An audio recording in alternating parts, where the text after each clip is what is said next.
Novels forever में खुशामदीद। Novel मुझे रूठने न देना, जिसकी राइटर है निकहत अब्दुल्ला। उसकी ये तीसरी एपिसोड है, तो आइए जल्दी से स्टार्ट करते हैं इस तीसरी एपिसोड को बगैर किसी देर के। शहरोज़ अहमद का चेहरा अचानक सुर्खी माइल हो गया था। उसकी हैरत से पूरी खुली आंखों में देखते हुए काटदार लहजे में बोले, मैं गलत नहीं कह रहा, आपको खुद हर बात समझनी चाहिए, लेकिन आपने तो शायद कोई भी बात खुद से ना समझने का तहिया कर रखा है। ज़रा अपने हुलिये पर गौर करें। और आप इसी हालत में मेरे साथ बाहर निकल आई। कम अज़ कम बालों में ब्रश करने की जहमत ही कर लेती। उसके सर झुका लेने पर वो मज़ीद बोले, जानती हैं, शॉपिंग सेंटर में मुझे अपना एक बिजनेस साथी नज़र आया था, जिसकी मुझे बरसों से तलाश थी, लेकिन महज आपकी वजह से मैं उससे नहीं मिल सका। वो कहना चाहती थी मेरी वजह से, लेकिन आवाज़ ने साथ नहीं दिया, बस अपनी तरफ इशारा ही कर सकी। हाँ, आपकी वजह से। क्या इंप्रेशन पड़ता उस पर आपका? मलगजा, शिकन आलूद लिबास, बिखरे बाल और चेहरे पर छाई बेजारी। मैं जानता हूँ रबिया बेगम कि आपको मुझसे किया इस घर से ना दिलचस्पी है ना कोई सरोकार, लेकिन इसका ये मतलब नहीं कि आप हर वक्त अपने अमल से इसका इजहार भी करें। उसकी आंखों में ढेर सारी नमी उतर आई, जिसे छुपाने की खातिर पहले पलके झपकी, फिर रुख मोड़ गई। अम्मी के सामने भी मुझे जवाब देना पड़ता है। वो समझती है मैं आपका ख्याल नहीं रखता। उनके सामने जो मुझे सुरखरू करें। मैं जानता हूँ आप इस घर में कुछ वक्त के मेहमान हैं, लेकिन सब लोग नहीं जानते, इसलिए खुदा के लिए तकल्लुफ़ छोड़ दे, जबरन ही सही इस घर को अपना घर ही समझ ले और इस तरह रहिए जिस तरह मेरी बीवी को रहना चाहिए था। वो कुछ देर के लिए खामोश हो गया कि शायद वो कुछ कहे, लेकिन वो उसी तरह रुख मोड़े खामोश खड़ी रही। क्या मैं उम्मीद रखूँ कि आइंदा मुझे कोई बात समझाने की ज़रूरत पेश नहीं आएगी? आप खुद से ख्याल रखेंगी? जवाब में हनूस खामोशी थी। आप शायद मेरी ज़बान नहीं समझती, मुझे साकिब हसन से कहना पड़ेगा, वही शायद आपको कायल कर सके। मेरे खुदा, ये कौन सा मकाम है? आंखों में ठहरी सारी नमी रुखसारों पर उतरने लगी। दिल चाहा यूं ही रुख मोड़े मोड़े कमरे से और फिर उस घर से ही निकल जाए, कहीं दूर जहाँ वो ना हो, या सिर्फ शहरोज़ अहमद या फिर सिर्फ साकिब हसन। स्टडी का दरवाज़ा खुलने और फिर बंद होने की आवाज़ ने उसे इत्मीनान दिलाने की कोशिश की कि अब कमरे में तन्हा रह गया, लेकिन वो सीने में दबी सांस को खारिज कर सके और ना ही पलट कर देखने की हिम्मत हुई। आहिस्ता रवि से बेड तक आई और फिर तकिए पर सर रखते ही जब्त के बंधन टूट पड़े। आंसुओं को रोकने की सारी कोशिशें तर करते ही जैसे सैलाब उतर आया था। काश साकिब हसन अपनी मोहब्बत में अंधा होकर यह कदम कभी ना उठाता, मुझे मेरे हाल पर छोड़कर चला जाता, मुझे कब ये ना सहना पड़ता। इंतहाई दुख से सोचते उसने चादर सर तक तान ली। आंसू अब भी उसी रवानी से बह रहे थे और यूं ही रोते हुए जाने कब नींद उस पर मेहरबान हो गई। सुबह उसकी आंखें शिद्दत गिरिया की चुगली खा रही थी। कितनी देर तक वो अपनी आंखों पर पानी के छींटे मारती रही। सूजन तो किसी हद तक कम हो गई, लेकिन सुर्खी उसी तरह बरकरार रही। अब नाश्ते की टेबल पर सबसे सामना होना था और समझ में नहीं आ रहा था सबके पूछने पर क्या जवाब दे। शशोपंज में मुब्तला खड़ी सोच ही रही थी कि शरोज़ खुद आ गए। शायद उसे बुलाने आए थे, कदरे झुंझलाए हुए कि रात को बातों का उस पर कुछ असर ही नहीं हुआ, जो उन्हें खुद बुलाने के लिए आना पड़ा। शायद तनबीह करने का इरादा भी था, लेकिन उसे देखकर ठटक गए। सुर्ख होती आंखें जिनमें कोई शिकवा नहीं था, उन्हें पशेमानी से हमकिनार कर गई। आइए, सब नाश्ते पर इंतज़ार कर रहे हैं, नरम लहजे में कहा तो वो चुपचाप उनके साथ चल पड़ी। ड्राइंग रूम में दाखिल होते ही उन्होंने उसके कंधे पर हाथ रख दिया। रात रबिया की तबीयत ठीक नहीं थी, बहुत देर तक सो नहीं सकी। किसी के कुछ पूछने से पहले ही उन्होंने उसकी सुर्ख आंखों की वजाहत कर दी। बेटा, फिर यहाँ क्यों चली आई? मैं नाश्ता तुम्हारे कमरे में भिजवा देती, अम्मी ने शफकत से कहा। मैं अब ठीक हूँ, वो आहिस्ता आवाज़ में कहती हुई कुर्सी खींचकर बैठ गई। मुझे ठीक नहीं लग रही, शहरोज़ अहमद इसे डॉक्टर के पास ज़रूर ले जाना। अम्मी की नज़र उस पर थी और मुखातिब शहरोज़ को किया। आप फिक्र ना करें, अब ये बिल्कुल ठीक है। क्यों रबिया? उसकी तरफ यूँ देखा जैसे उससे बड़े अच्छे मरासम हों। जी, उसने कहा और जल्दी जल्दी स्लाइस पर मक्खन लगाकर प्लेट उनके सामने रख दी। फिर चाय बनाने लगी। भाभी, मैं रोज़ उसे मुखातिब करके कहने लगा, मैंने बहुत फिल्में देखी हैं जिनमें सास बहू के झगड़े, नंद भावज की मार कुटाई और बीवी का शौहर पर चीखना चिल्लाना वगैरह किस्म के बहुत से सीन होते हैं। आपने भी ऐसी फिल्में देखी होंगी? उसके नफ़ी में सर हिलाने पर कहने लगा। बहरहाल जब शरोज़ भाई की शादी हुई तो मेरा ख्याल था अब हमारे घर में इसी किस्म के सीन हुआ करेंगे, लेकिन लड़ाई तो दूर की बात, आप तो किसी की किसी बात से इख्तलाफ ही नहीं करती। वाकई इख्तलाफ होता नहीं है, या शरोज़ भाई ने आप पर दहशत जमा दी है कि खबरदार। मैं रोज़, अम्मी के टोकने पर वो फ़ौरन खामोश हो गया, लेकिन उसे देखते हुए बहुओं को यूं हरकत देने लगा जैसे पूछ रहा हो, सच बताइए क्या बात है? उसे बेसाख्ता हंसी आ गई। अरे, आप तो हंसती हुई अच्छी लगती हैं, वरना मैं तो समझा था आपकी शक्ल खासी मज़हक़ा खेज़ हो जाती होगी जब भी हंसने से गुरेज करती है। गुरेज तो नहीं करती, बस बिला वजह नहीं हंसती। कभी कभी बिला वजह भी हंस लेना चाहिए, बल्कि अक्सर सेहत पर अच्छा असर पड़ता है। तुम्हारे मशवरे पर अमल करने की कोशिश करूँगी, वो उठते हुए बोली।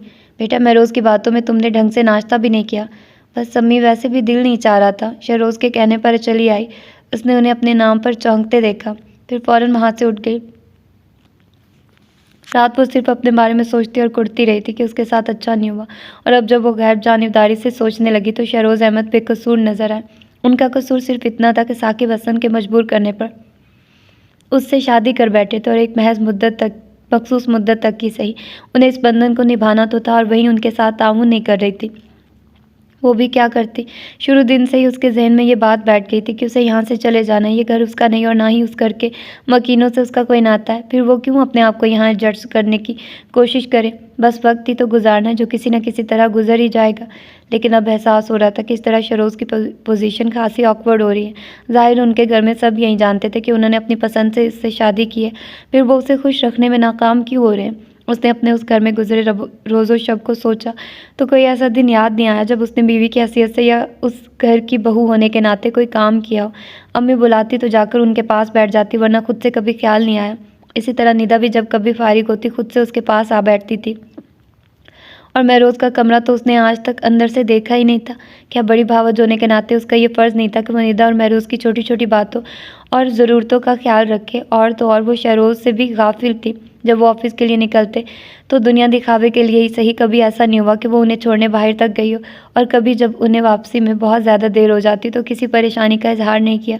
इसके बरक्स शहरोज़ अपना किरदार खूबी से निभा रहे थे। उसके साथ अम्मा के घर जाते तो अपने गिर्द खिंचा हसार तोड़ देते थे। सबके साथ उसके मिजाज के मुताबिक बातें करते और उससे यूँ पेश आते जैसे वो उनकी मनचाही बीवी हो। वरना अगर वो भी उसकी तरह ही लिया दिया अंदाज इख्तियार किए रखते तो अम्मा उसकी तरफ से कभी मुतमईन न होती, यकीनन इसलिए कि कुढ़ते हुए उनकी परेशानियों में मज़ीद इजाफा हो जाता। उसे अपने आप पर हैरत होने लगी कि उसने ये सारी बातें पहले ही क्यों ना समझ ली।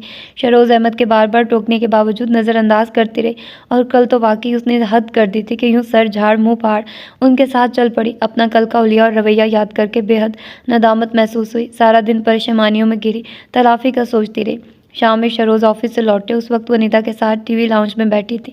रोज़ाना से मुख्तलिफ कदरे गहरे रंग का सिल्की सूट, हम रंग टॉप्स और हल्का हल्का मेकअप भी कर रखा था। निदा से बातें करते हुए कलाई में पड़ी चूड़ियों को शहादत की उंगली से यूँ छेड़ रही थी जैसे सितारे के तारों को छेड़ा जाता है। उन्होंने लम्हा भर रुक कर उसे देखा, फिर कदरे ऊंची आवाज़ में सलाम किया। वो चौंक कर पहले सीधी बैठी, फिर खड़ी हो गई। कैसी तबीयत है आपकी? वो बैठते हुए पूछने लगे। ठीक हूँ, बल्कि बिल्कुल ठीक, लहजे में कदरे बेतकल्फ़ी पैदा की, और उनके हैरत से देखने पर कहने लगी, चाय लाऊं आपके लिए? वो समझ गया उनकी बातों का खातिर ख्वाह असर हुआ है। और अजीब बात यह थी कि वो खुद भी सारा दिन पशेमानियों में घिरे रहते कि नाहक उसे इतनी बातें सुना डाली। ख्याल था उस वक्त उससे माजरत कर लेंगे, लेकिन उसका ये रूप अच्छा लग रहा था, और माजरत करने का मतलब था वो फिर पहले जैसी हो जाती। इसलिए महज उसका ये रूप बरकरार रखने के लिए यूँ जाहिर करने लगे जैसे अभी तक खफा हूँ। चाय कमरे में भिजवा दीजिएगा, संजीदगी से कहा, और उठकर चले गए। उसने निदा से माजरत की और किचन की तरफ चली गई। फिर वो खुद ही उनके लिए चाय लेकर कमरे में गई। वो ड्रेस चेंज करके सोफे पर नीम दराज थे। उसे देखकर कहने लगे, आपने क्यों ज़हमत की, मुलाजिम के हाथ भिजवा देती। मेरा ख्याल है मुझे खुद आना चाहिए था। उन्होंने कोई तबसरा नहीं किया, खामोशी से कप उसके हाथों से लेकर होंठों से लगा लिया। वो कुछ देर तक खामोशी से उनकी तरफ देखती रही, शायद बैठने के लिए कहें, लेकिन वो जानबूझकर नज़रअंदाज कर रहे थे। शहरोज़ उन्हें किसी तरह मुतवज्जे न होते देखकर खुद से पुकारा, और उनके देखने पर कहने लगी, मुझे अफसोस है कि मैं यहाँ रहते हुए भी हर बात से गाफिल रहने की कोशिश करती रही। मेरा मतलब है, आपका मतलब जो भी हो, वो बात काटते हुए बोले, बस मुझे इतना यकीन दिला दीजिए कि आइंदा अपने मखसूस कॉल में बंद नहीं रहेंगी। ऐसा ही होगा, वो जल्दी से कह गई। कैसा? बेसाख्ता मुस्कुराहट को बामुश्किल होंठों में दबाकर सवालिया नज़रों से देखने लगे। मेरा मतलब है आपको शिकायत नहीं होगी। और जो आपने शिकायत का मौका फराहम किया तब? उन्होंने नज़र उस पर जमा दी। शायद वो कह दें, जो चाहे सज़ा दे लीजिएगा, और फिर कभी जो उसकी तरफ से शिकायत का मौका मिले तो सज़ा के तौर पर वो उसकी बकिया ज़िंदगी अपने नाम लिखवा ले। तब जो कदम आप साकिब हसन के आने पर उठाएंगे वो अभी उठा लीजिएगा, किस्सा ही ख़त्म हो जाएगा, वो सहूलत से कहती हुई उनके हाथ से खाली कप लेकर कमरे से निकल गई। और वो कितनी देर तक बेहिस्सो हरकत बैठे रह गए थे। फिर वाकई उसने खुद अपनी काम की हुई हदबंदी तोड़ डाली। कुछ दिन तक बड़ी सहूलत से वैसी रही जैसी वो और सब घर वाले उसे देखना चाहते थे। सुबह लॉन में उनके साथ चहलकदमी करना, नाश्ते की टेबल पर महरोज और निदा के साथ हल्का फुल्का मजाक, फिर दोपहर के खाने के लिए ख़ास तौर से अपनी राय देना, और शाम में जब वो लौटते तो वो कमरे के बजाय बरामदे ही में उन्हें अपनी मुंतज़िर मिलती। लेकिन फिर एहसास होने लगा जैसे वो धोखा दे रही है उन सब के साथ साथ खुद अपने आप को भी, और ये कि वो मज़ीद ये खेल नहीं खेल सकेगी। फिर उससे पहले कि वो दोबारा अपने ख़ौल में बंद होती राह फरार इख्तियार कर गई, यानी अम्मी से इजाज़त लेकर कुछ दिनों के लिए अम्मा के घर चली आए।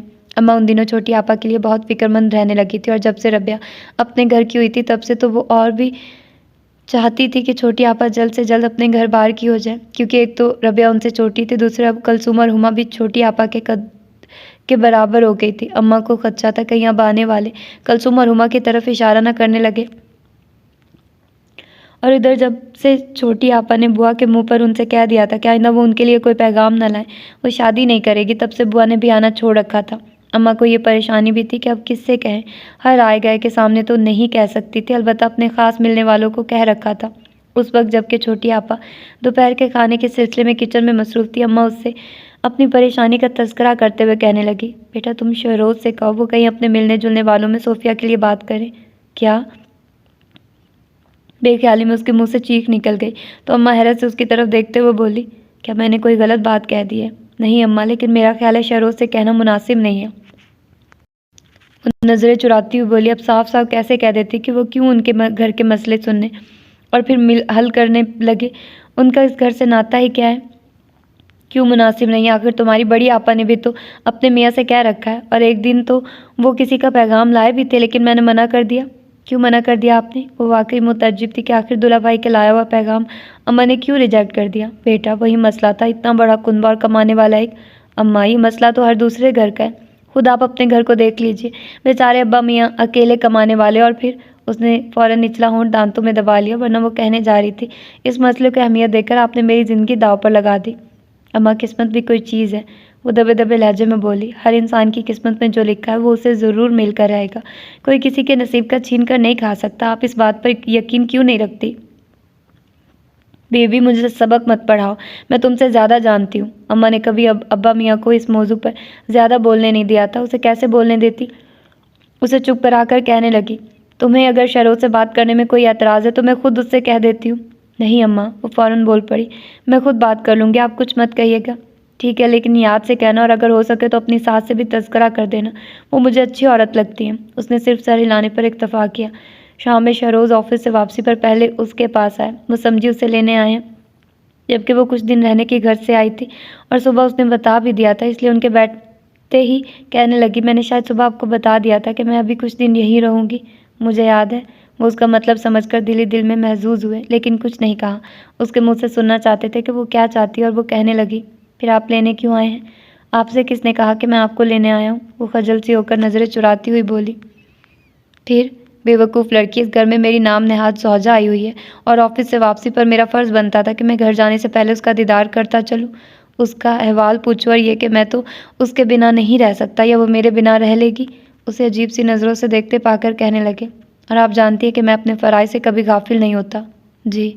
उसने इत्मीनान भरा सांस लिया। मैं समझी, शायद आप हमेशा गलत समझती हैं। वो उसकी बात पूरी होने से पहले बोल पड़े, और जिस रोज़ सुबह मुझे समझने लगी, बहुत सी बातों का इदराक होगा, बल्कि ज़िंदगी गुजारने के ढंग भी सीख लेंगी। अच्छा, वो खामखा हंस पड़ी, कोशिश कर देखिए। फिर उठते हुए बोले, अब चलूँगा, वरना कहीं आप कुछ और ना समझने लगे। मैं कुछ नहीं समझूंगी, आप प्लीज़ बैठ जाइए। कोई काम है? नहीं, हुमा चाय लेकर आ रही है, पीकर जाइएगा। हुमा चाय ला रही है, आपको ख्याल क्यों नहीं आया? बिला इरादा ही वो टोक गए थे। हुमा से मैंने ही कहा है। अच्छा, फिर तो बैठना पड़ेगा, और चाय भी पीनी पड़ेगी।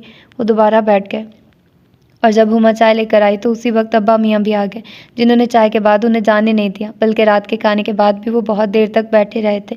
और जब जाने लगे तो कलसूम और हुमा के इसरार पर कल उन्हें क्लिफ्टन ले जाने का वादा भी किया।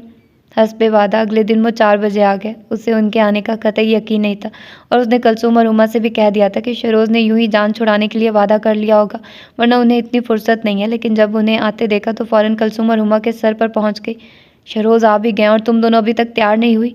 शहरोज़ भाई आ गए। दोनों खुशी से उछल पड़ी, लेकिन आपने तो कहा था वो नहीं आएंगे।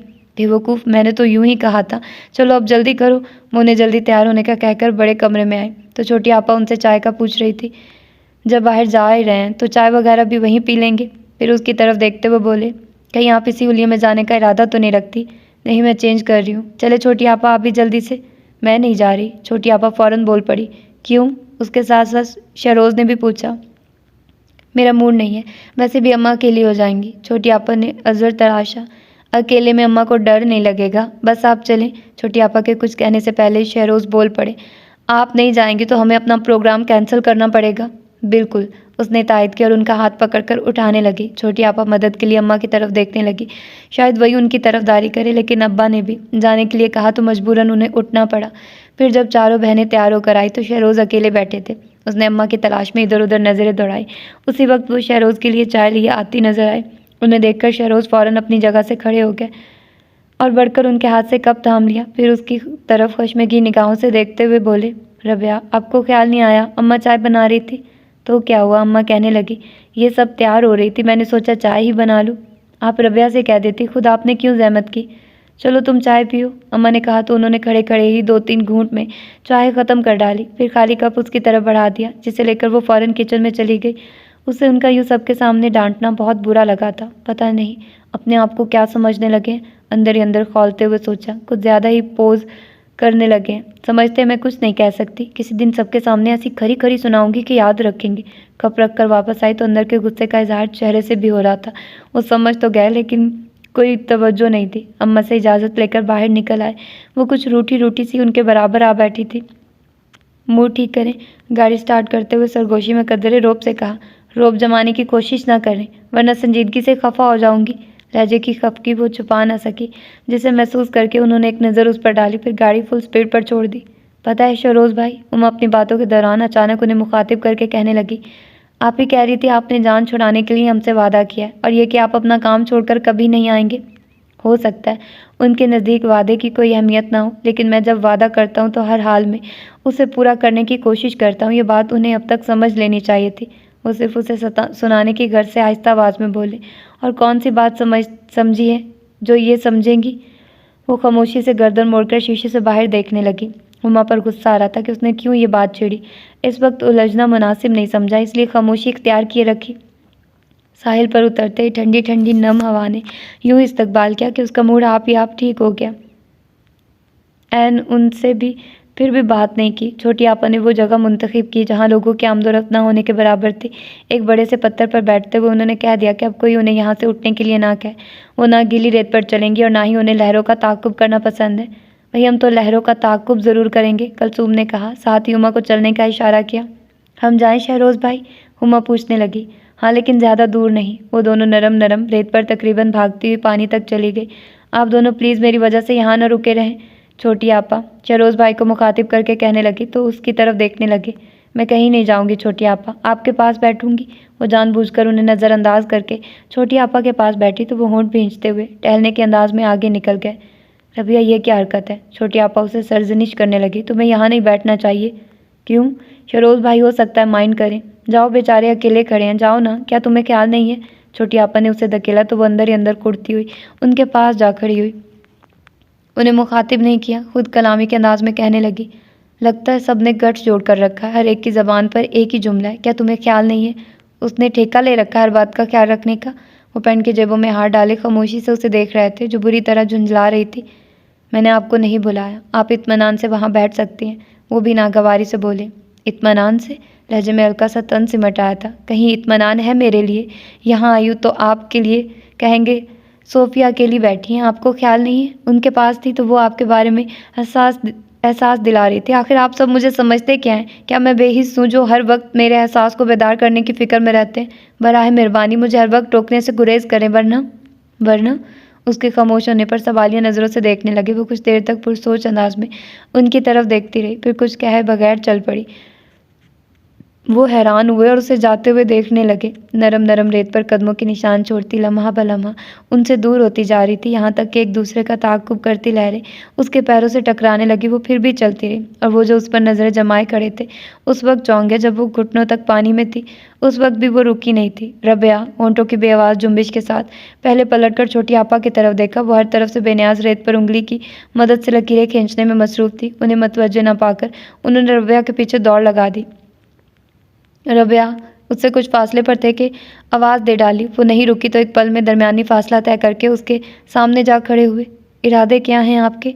उन्होंने गुस्से से पूछा। शहरोज़ अहमद, वो बराह रास्त उनकी आंखों में देखती हुई बोली। अगर मैं आपकी वरना के जवाब में ये कहती कि मैं इन पानियों में उतर जाऊंगी तो आप मजाक समझते, हंसकर टाल देते। इसलिए मैं अमली मुजाहरा कर रही हूँ। होश में हैं आप? कतई होश में हूँ। और आप प्लीज़ सामने से हट जाइए। मैं सचमुच पानियों में उतरना चाहती हूँ। मुझे नहीं गुजारनी ऐसी ज़िंदगी जिसमें खुद मेरा अमल दखल ना हो। ये बात आप उससे कहिए जिसने आपके लिए ये रास्ता मुंतखब किया है। साकिब हसन का जिक्र हो और उनकी पेशानी शिकन आलूद ना हो, ये तो मुमकिन ही नहीं था। जिंदा रही तो उससे भी पूछ लूँगी कि मेरे बारे में फ़ैसला करने का हक़ उसे किसने दिया था। वापस चलें। वो इस सिलसिले में मज़ीद कोई बात ना कहना चाहते थे और ना सुनना चाहते थे। मैं आगे तो जाऊंगी, वापस नहीं। बेवकूफ़ी की बातें मत करें। वो उसकी कलाई थाम कर तकरीबन खींचते हुए वापस ले आए और छोटी आपा के पास बिठाते हुए नॉर्मल लहजे में उन्हें मुखातिब करके कहने लगे। हम लोग ज़रा आगे तक निकल गए थे। सरासर धोखा, उसने घुटनों पर थोड़ी टिकाते हुए सोचा। ना सिर्फ दूसरों को बल्कि अपने आप को भी। और चाहते हैं मैं भी उनकी तरह पल भर में मूड तब्दील कर लिया करूँ। नामुमकिन, मुझसे ये सब नहीं हो सकता। मैं कभी भी उनकी तरह इतनी कामयाब अदाकारी नहीं कर सकती। तुम तो पूरी भीग गई हो। छोटी आपा के कहने पर उसकी सोचें मुंतशिर हो गई। सुवील सांस लेकर सीधी हो बैठी। मेरे मना करने के बावजूद बाज नहीं आई, इतनी दूर निकल गई। शरोज़ उनके सामने बैठते हुए बोले। तुम्हें शरोज़ भाई की बात मान लेनी चाहिए थी। देखो तुम्हारे साथ वो भी भीग गए हैं। छोटी आपा ने यूं ही उनकी तरफदारी की, लेकिन वो हत्थे से उखड़ गई। बहुत गुनाहगार हो गई हूँ मैं, उनकी बात ना मानकर। सज़ावार ठहरी हूँ तो दीजिए सज़ा मुझे। रबिया, क्या हो गया है तुम्हें? छोटी आपा के साथ वो भी हैरत से उसकी तरफ देखने लगे। पागल हो गई हूँ। पेशानी घुटनों पर रखकर चेहरा छुपा लिया तो उन्होंने इशारे से छोटी आपा को मना किया कि उसे ना छेड़ें। छोटी आपा सर हिलाती हुई दूर बैठी कलसुम और हुमा को देखने लगी, जो दुनिया जहान से बेखबर जाने किन बातों में मसरूफ़ थी और जहाँ यहाँ कितनी देर तक मुकम्मल खामोशी छाई रही। लम्हे चुपचाप से रखते रहे। आसमान की वसतों पर सफ़र करता सूरज अब शायद नीले पानियों में उतरने की तैयारी कर रहा था। बीच आसमान में जो दोधिया नज़र आता था अब नारंगी लिबादा ओढ़ चुका था। उसके सुर्खी माइल शुआएं पानी की सतह पर चमकती नजर आ रही थी। कायनात को अनोखा हुस्न बख्श कर लम्हा ब लम्हा ओझल हो रहा था। देखिए सोफिया, गरूब आफ्ताब का मंजर किस कदर दिल फरेब है, शहरोज़ ने छोटी आपा को मुखातिब करके कहा तो वो उसी तरफ देखने लगी। आप आने से इनकार कर रही थी, अच्छा हुआ आ गई, वरना इस दिल फरेब मंजर को देखने से महरूम रह जाती। मैं तो वैसे भी महरूम हूँ, जाने कैसी छोटी आपा कह गई, वरना वो तो खासी मोहतात रहा करती थी। ख़ास तौर से दुल्हा भाई के सामने और शहरोज़ अहमद के सामने बहुत रिजर्व रहकर अपने आप को मुतमईन पोज किया करती। इस वक्त पता नहीं कैसे अंदर किसी महरूमी के एहसास ने अचानक बेदार होकर उनके चेहरे और लहजे को भी गिरफ्त में ले लिया था, जिसे महसूस करके वो कहने लगे। हर शख्स ही महरूम है, किसी न किसी पहलू से अधूरा। नहीं शहरोज़ भाई, हर शख्स महरूम नहीं है। अगर ऐसा होता तो महरूमी का एहसास कभी ना जागता। किसी को अल्लाह मियाँ ने बसात से बढ़कर नवाज दिया तो किसी को बसात भर भी नहीं। वो जो घुटनों में चेहरा छुपाए बैठी थी, छोटी आपा की बात पर चौंकी और सर उठाकर उनकी तरफ देखने लगी। वो कह रही थी, इंसानों के दरमियान ये तफरीक हो के खुद उसकी अपनी पैदा करता है, लेकिन साथ ही उसने ये भी कह दिया कि जो बुलंदी पर खड़ा है वो पस्ती वाले को थाम ले। और हम इंसानों ने इस तफरीक को तो कबूल कर लिया है, लेकिन उसकी कोई दूसरी बात पर अमल नहीं करते। बुलंदियों को छूने वाले पस्तियों की तरफ हकारत से देखते हैं। आप कहेंगे शहरोज़ भाई कि सब एक जैसे नहीं होते, और मैं भी मानती हूँ कि सब एक जैसे नहीं होते, लेकिन ज़्यादा तादाद उन लोगों की है जिनकी मैं बात कर रही हूँ। मुझे आपसे इत्तेफाक है, वो कहने लगे, लेकिन ये जो माशरती या तबकाती फ़र्क को आपने बुलंदी और पस्ती का नाम दे दिया है, तो यहाँ मैं इख्तलाफ करूँगा। पता नहीं आपके तसव्वुर में बुलंदी क्या है। मैं तो जब सर उठाकर देखता हूँ तो बुलंदी पर सिर्फ आसमान ही नज़र आता है, जो बिला इम्तियाज़ सब पर साया फगन है और जिसे हम में से कोई भी नहीं छू सकता। कदर तवक्कुफ़ के बाद कहने लगे, और गहरे पतालों का नाम पस्ती है। मेरे नज़दीक पताल में वो गिरता है जो अपने किरदार के हर पहलू से अधूरा हो और जो अपनी आबरू की हिफाजत न कर सके। ऐसा शख्स जो खुद अपने ज़मीर की अदालत से सुरखरू ना हो सके, उसे कोई दूसरा कैसे थामेगा भला। जैसे आपने बुलंदी और पस्ती की निशानदेही कर दी और ये भी कि अपने गलत किरदारों अमल की बिना पर ही आदमी पस्ती में गिरता है, लेकिन बाज़ लोगों को बिना किसी कसूर के, बिना किसी गुनाह के पस्तियों में धकेल दिया जाता है। उनके बारे में आप क्या कहेंगे? वो वाकई काबिल रहम है, लेकिन ये फैसला कौन करेगा कि वो खुद गिरे हैं या धकेले गए हैं? ये जानना कौन सा मुश्किल काम है। उसने पहली बार गुफ्तगू में हिस्सा लिया, वो भी यूं जैसे मजाक उड़ा रही हो। जो ताकतवर होगा वो यकीनन दूसरों का हक मारते मारते पस्ती में जा गिरा होगा और कमज़ोर को धकेला गया होगा। बाय द वे, आपके सर पर जो भूत नुमा शय थी वो उतर गई क्या? वो मुस्कुराहट दबाकर बोले तो वो फिर बेलाताल्लुक नजर आने लगी। अजब लड़की थी, दिल के तारों को छूकर भी अनजान। हाँ तो सोफिया, आप क्या कह रही थी? वो उसे मजीद छेड़ने का इरादा मुलतवी करके फिर छोटी आपा की तरफ मतवज्जे हो गया। छोड़िए शहरोज़ भाई, हम कुछ ज़्यादा ही संजीदा गुफ्तगू ले बैठे। इस वक्त तो हमें इस माहौल की मुनासबत से हल्की फुल्की बातें करनी चाहिए।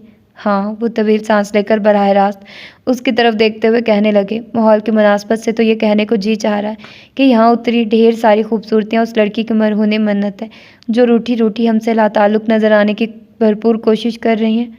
मेरे खुदा, उसका दिल ज़ोर ज़ोर से धड़कने लगा। छोटी आपा की तरफ देखा, वो हंस रही थी और वो शोखी पर आमादा। समझ में नहीं आया क्या करे, घबरा कर खड़ी हो गई और कुलसूम को आवाज़ दे डाली। उसकी आवाज़ पर उन दोनों ने चौंक कर देखा और भागी चली आई। क्या सारी ज़िंदगी यहीं बैठे रहने का इरादा है? अपनी कैफियत छुपाने के लिए उन दोनों को खामखा डांटने लगी। उन पर क्यों खफा हो रही हैं? शरोज़ उठते हुए बोले, आप खुद भी तो यहाँ इत्मीनान से बैठी हैं। चलें छोटी आपा। वो उनकी बात नज़रअंदाज करके छोटी आपा को उठाने लगी। फिर वापसी में पहले उन्होंने चाइनीज़ में खाना खाया, इसके बाद उसके कहने पर कुछ देर के लिए बड़ी आपा के पास रुके और जब घर आए तो काफ़ी देर हो चुकी थी। दिन भर के थके आ रहे अब्बा मियाँ सो चुके थे और अम्मा उनकी राह तक रही थी। शरोज़ उन सबको छोड़ने अंदर तक आए, फिर खड़े खड़े ही जाने की इजाज़त चाही। कब तक यहाँ क्याम का इरादा है? वो उन्हें सी ऑफ करने दरवाजे तक आए तो पूछने लगे। इरादा तो बहुत ज़्यादा दिन रहने का है, लेकिन मैं इजाज़त नहीं दूंगा। क्या? वो आगे कहना चाहती थी कि मुझे आपकी इजाज़त की ज़रूरत नहीं है, लेकिन वो फ़ौरन बोल पड़े, जब तक कुछ हक रखता हूँ उसे इस्तेमाल भी करूँगा। हक इस्तेमाल करेंगे? दरवाज़ा बंद करके बुड़बुड़ाती हुई अंदर आई और थकन का बहाना करके फ़ौरन सोने के लिए लेट गई। अगले दिन नाश्ते के बाद अभी मामूल के काम शुरू नहीं हुए थे कि मैं रोज़ आ गया उसे लेने के लिए। अम्मा इस वक्त सब्ज़ी वगैरह लेने गई हुई थी और वो छोटी आपा के साथ बरामदे में रखे तख्त पोश पर बैठी यूं ही कोई पुराना अखबार देख रही थी। मैं रोज़ आया तो वो उसे लेकर अंदर जाने लगी थी कि वो भी शरोज़ की तरह वहीं बरामदे में बैठ गया। कैसे आए? वो यूं ही पूछ गई। बड़े भाई ने आपको लेने भेजा है। वो खुद आते, लेकिन आज कोई ज़रूरी मीटिंग थी, इसलिए ये फ़र्ज़ मुझे सौंप दिया। जब तक कुछ हक रखता हूँ उसे इस्तेमाल भी करूँगा। फ़ौरन ज़हन पर उनकी रात की कही बात दस्तक देने लगी तो कितनी देर तक वो कुछ बोल ही ना सकी। कुछ हैरान और कुछ बेयकीन से अंदाज से महरूज़ की तरफ देखने लगी। मेरे सर पर सींग निकल आए क्या? वो उसे यूं अपनी तरफ देखते पाकर सर पर हाथ फेरने लगा। लहजे में शोखी थी। सींग तुम्हारे नहीं, तुम्हारे भाई के निकले हैं, जिसकी वजह से उनका दिमाग कुछ उल्टा हो गया है। सुनाई भी कम देने लगा है और कुछ दिनों के बाद यकीनन आंखें भी मुतासिर होंगी। वो जो मुँह में आया कहते चली गई। इलाही खैर, ये तो ख़तरनाक बात बता रही हैं आप। वो परेशान नजर आने की एक्टिंग करता हुआ बोला। हुआ क्या? रात मैंने उनसे कहा था कि मैं अभी कुछ दिन यहीं रहूंगी, फिर इस वक्त उन्होंने तुम्हें क्यों भेज दिया? मैं तो हुक्म का गुलाम हूँ भाभी, उन्होंने कहा और मैं चला आया। और अब जाकर उनसे कह दो कि मैं आज नहीं आऊँगी। वो हठधर्मी से बोली। नहीं रब्या। छोटी आपा जो सर झुकाए बैठी थी उसकी बात पर फ़ौरन बोल पड़ी। कोई बात होगी, जब भी उन्होंने बुलाया होगा, तुम्हें मना नहीं करना चाहिए। मैं रोज़ छोटी आपा की बात पर यूं ही उनकी तरफ मतवज्जे हुआ, लेकिन फिर बहुत देर तक उन पर से नज़रें नहीं हटा सका। मैं जानती हूँ क्या बात है, उसने सोचा। महज अपना हक इस्तेमाल करके मुझ पर जताने की कोशिश की है। तो फिर आप चल रही हैं? मैं रोज़ उसे सोचते देखकर पूछने लगा। हाँ, ये जाएगी, उसके बजाय छोटी आपा ने जवाब दिया और उठते हुए बोली। तुम जब तक ड्रेस चेंज कर लो, मैं चाय बनाती हूँ। चाय का तकल्लुफ़ रहने दे, मैं रोज़ ने रोका। तकल्लुफ़ कैसा? और फिर अम्मा के आने तक तो आपको रुकना ही है, क्यों ना इस दौरान हम चाय ही पी लें? हाँ छोटी आपा, मैं भी पीऊँगी। वो उठकर अंदर चली गई और जब छोटी आपा किचन की तरफ जाने लगी तो वो चौंका और कुछ तासुब का तासुर लिए उनकी नज़रें उनका ताक़ुब करती गई थी। कुछ देर बाद जब वो चेंज करके अपना बैग उठाए उसके पास आई तो उसी वक्त छोटी आपा भी चाय लेकर आए। उसके सामने ट्रे रखी तो वो उनके नरम हाथों को देखने लगा। धुले धुलाए उजले उजले शफाफ हाथ कि जिन्हें बेख्तियार थाम लेने को दिल चाहे और कोई जीदार ही उन्हें थामने की जसारत कर सकता था। वापसी में वो खोया खोया सा था, जैसे अपनी कोई चीज़ वहीं छोड़ आया हो या कोई नया एहसास साथ था। पता नहीं क्या था, कुछ बेकरारी सी जाने या लेने की थी या खो देने की, वो समझ नहीं पा रहा था। इसके बरक्स वो गुस्से में थी, बार बार ये ख्याल कि शहरोज़ अहमद अपने नाम नेहाद हकूक़ का नाजायज़ इस्तेमाल कर रहे हैं उसे तैश दिला रहा था। हाथों की उंगलियां एक दूसरे में फंसाए वो मुसलसल जब्त कर रही थी, वरना दिल तो चाह रहा था कि महरोज़ के सामने दिल की भड़ास निकाल ले। वो अगर अपने आप में होता तो उसकी कैफियत महसूस करके उसका मूड ठीक करने की कोशिश ज़रूर करता, लेकिन तमाम रास्ता उसकी तरफ मतवज्जह ही नहीं हुआ। उसे घर के सामने उतार कर किसी ज़रूरी काम का बहाना करके कहीं चला गया। वो अंदर आई तो टीवी लाउंज में उससे सामना हो गया। वो बहुत अजलत में थी, उसे देखकर मोहब्बत से मुस्कुराई और फिर सिर्फ इतना कहा, आ गई बेटा। इसके बाद अपने कमरे में चली गई। वो कुछ देर तक वहीं खड़ी रही, फिर अपने कमरे में जाते जाते जाने क्या ख्याल आया कि फ़ोन के पास आकर शरोज़ के ऑफिस के नंबर डायल करने लगी। दूसरी तरफ फ़ोन उनकी सेक्रेटरी ने उठाया। उसने जब उनसे बात कराने के लिए कहा तो वो माजरत करती हुई बोली, वो इस वक्त ज़रूरी मीटिंग में मसरूफ़ है, मैं उनकी मिसेज़ हूँ। उसने भी हक इस्तेमाल कर डाला, वो ख्वाह कहीं भी मसरूफ़ हो, फ़ौरन मेरी बात करवाइए। सेक्रेटरी के ओके कहने पर इंतज़ार करने लगी। कुछ देर बाद समातों से उनकी आवाज़ टकराई तो वो बगैर सलाम दुआ के तंजिया लहजे में बोली, मिस्टर शहरोज़ अहमद, बहुत जल्दी आपने अपना एक हक इस्तेमाल कर डाला। कौन? रबिया? वो वाकई हैरान थे क्योंकि उसने कभी उन्हें रिंग नहीं किया था। इस वक्त भी उन्हें यकीन नहीं था कि वो होगी और ये पता नहीं क्या कह रही थी। जी, इतने मुस्तजिब क्यों हैं? शहरोज़ अहमद, मैं ही हूँ। कहिए क्या काम है? मुझे आपसे क्या काम हो सकता है भला? रबिया, उन्होंने तनबीही लहजा इख्तियार किया, अगर कोई काम नहीं है तो फ़ोन बंद कर दे, मैं इस वक्त मसरूफ़ हूँ। मैं पूछ सकती हूँ ऐसी कौन सी मसरूफ़ियत है जो? Shut up. पूरी बात सुने बगैर सिलसिला मुनक़ता कर दिया तो वो रिसीवर रखकर दिल ही दिल में बदला लेते हुए हंसती हुई अपने कमरे में आ गई। बैग से कपड़े निकालकर अलमारी में रख रही थी कि मुलाजमा ने आकर कहा, बेगम साहिबा बुला रही हैं। उसने अभी आती हूँ कहकर बकिया कपड़े रखे और अलमारी बंद करके जल्दी से कमरे से निकल आई। लाउंज में बैठी नजर आई। वो जाकर उनके पास बैठी तो वो कहने लगी, बेटा तुमने बुरा तो नहीं माना मैंने तुम्हें इस वक्त बुलवा लिया? जी। वो हैरतों के समंदर में गौता सन हो गई। तुम हफ्ता भर रहने के इरादे से गई थी, लेकिन बात ऐसी है कि तुम्हारी यहाँ मौजूदगी ज़रूरी थी, वरना फिर चली जाना। मुझे आपने बुलवाया है, लेकिन महरोज़ ने तो आपका नाम नहीं लिया। वो तो कह रहा था उसे शहरोज़ ने भेजा है। वो खोए खोए लहजे में बोली, शहरोज़ ने ही भेजा होगा क्योंकि मैंने शहरोज़ से कहा था और हो सकता है मसरूफियत की बिना पर उसने महरोज़ को भेज दिया। वो चुपचाप अम्मी की तरफ देखी गई। अंदाज ऐसा था कि देख तो उन्हें रही थी लेकिन जहन कहीं और भटक रहा था। अनजाने में कितनी गलती हो गई थी। शहरोज़ ने हक इस्तेमाल नहीं किया था, लेकिन वो ऐसा कर गई थी। कुछ देर पहले फ़ोन पर उनसे बात करते करते जो अंदाज इख्तियार किया था उसे सोचकर पसीना आ गया। पता नहीं सोचा होगा उन्होंने और उसके बारे में क्या ख्याल किया होगा।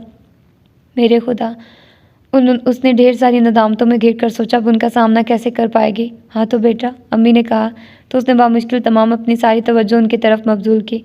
मैंने तुम्हें इसलिए बुलवाया कि आज शाम में निदा के ससुराल वाले आ रहे हैं। मैंने खानसमा को कहकर हदायत तो दे दी है, फिर भी तुम खुद देख लेना, बल्कि अभी जाकर चेक कर लेना किसी चीज़ की कमी ना हो। कोई डिश बनवाना मकसूद हो तो आप फिक्र ना करें, मैं सब देख लूँगी, बल्कि कुछ चीज़ें मैं खुद तैयार करूँगी। वो फ़ौरन बोल पड़ी, और ज़रा इंतज़ामात पर भी नज़र रखना। जी बेहतर, वो सादतमंदी से बोली। फिर पूछने लगी, किसी ख़ास सिलसिले में आ रहे हैं?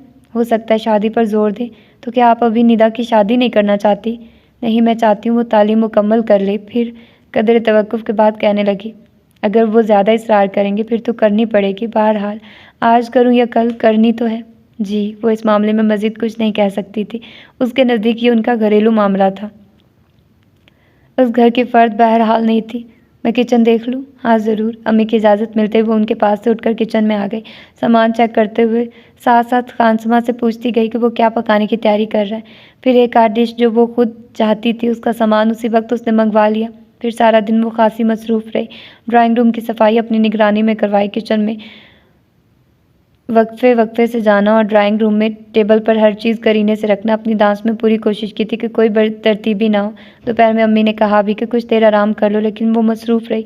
फिर जब हर तरफ से पूरी तरह इत्मीनान हो गया तब अपने कमरे में आई। घड़ी की तरफ देखा, 4 बजे थे। अब सोने का वक्त नहीं रहा था। फ्रेश होने के लिए नहाने का इरादा किया और फ़ौरन बाथरूम में घुस गई। नहा कर निकली।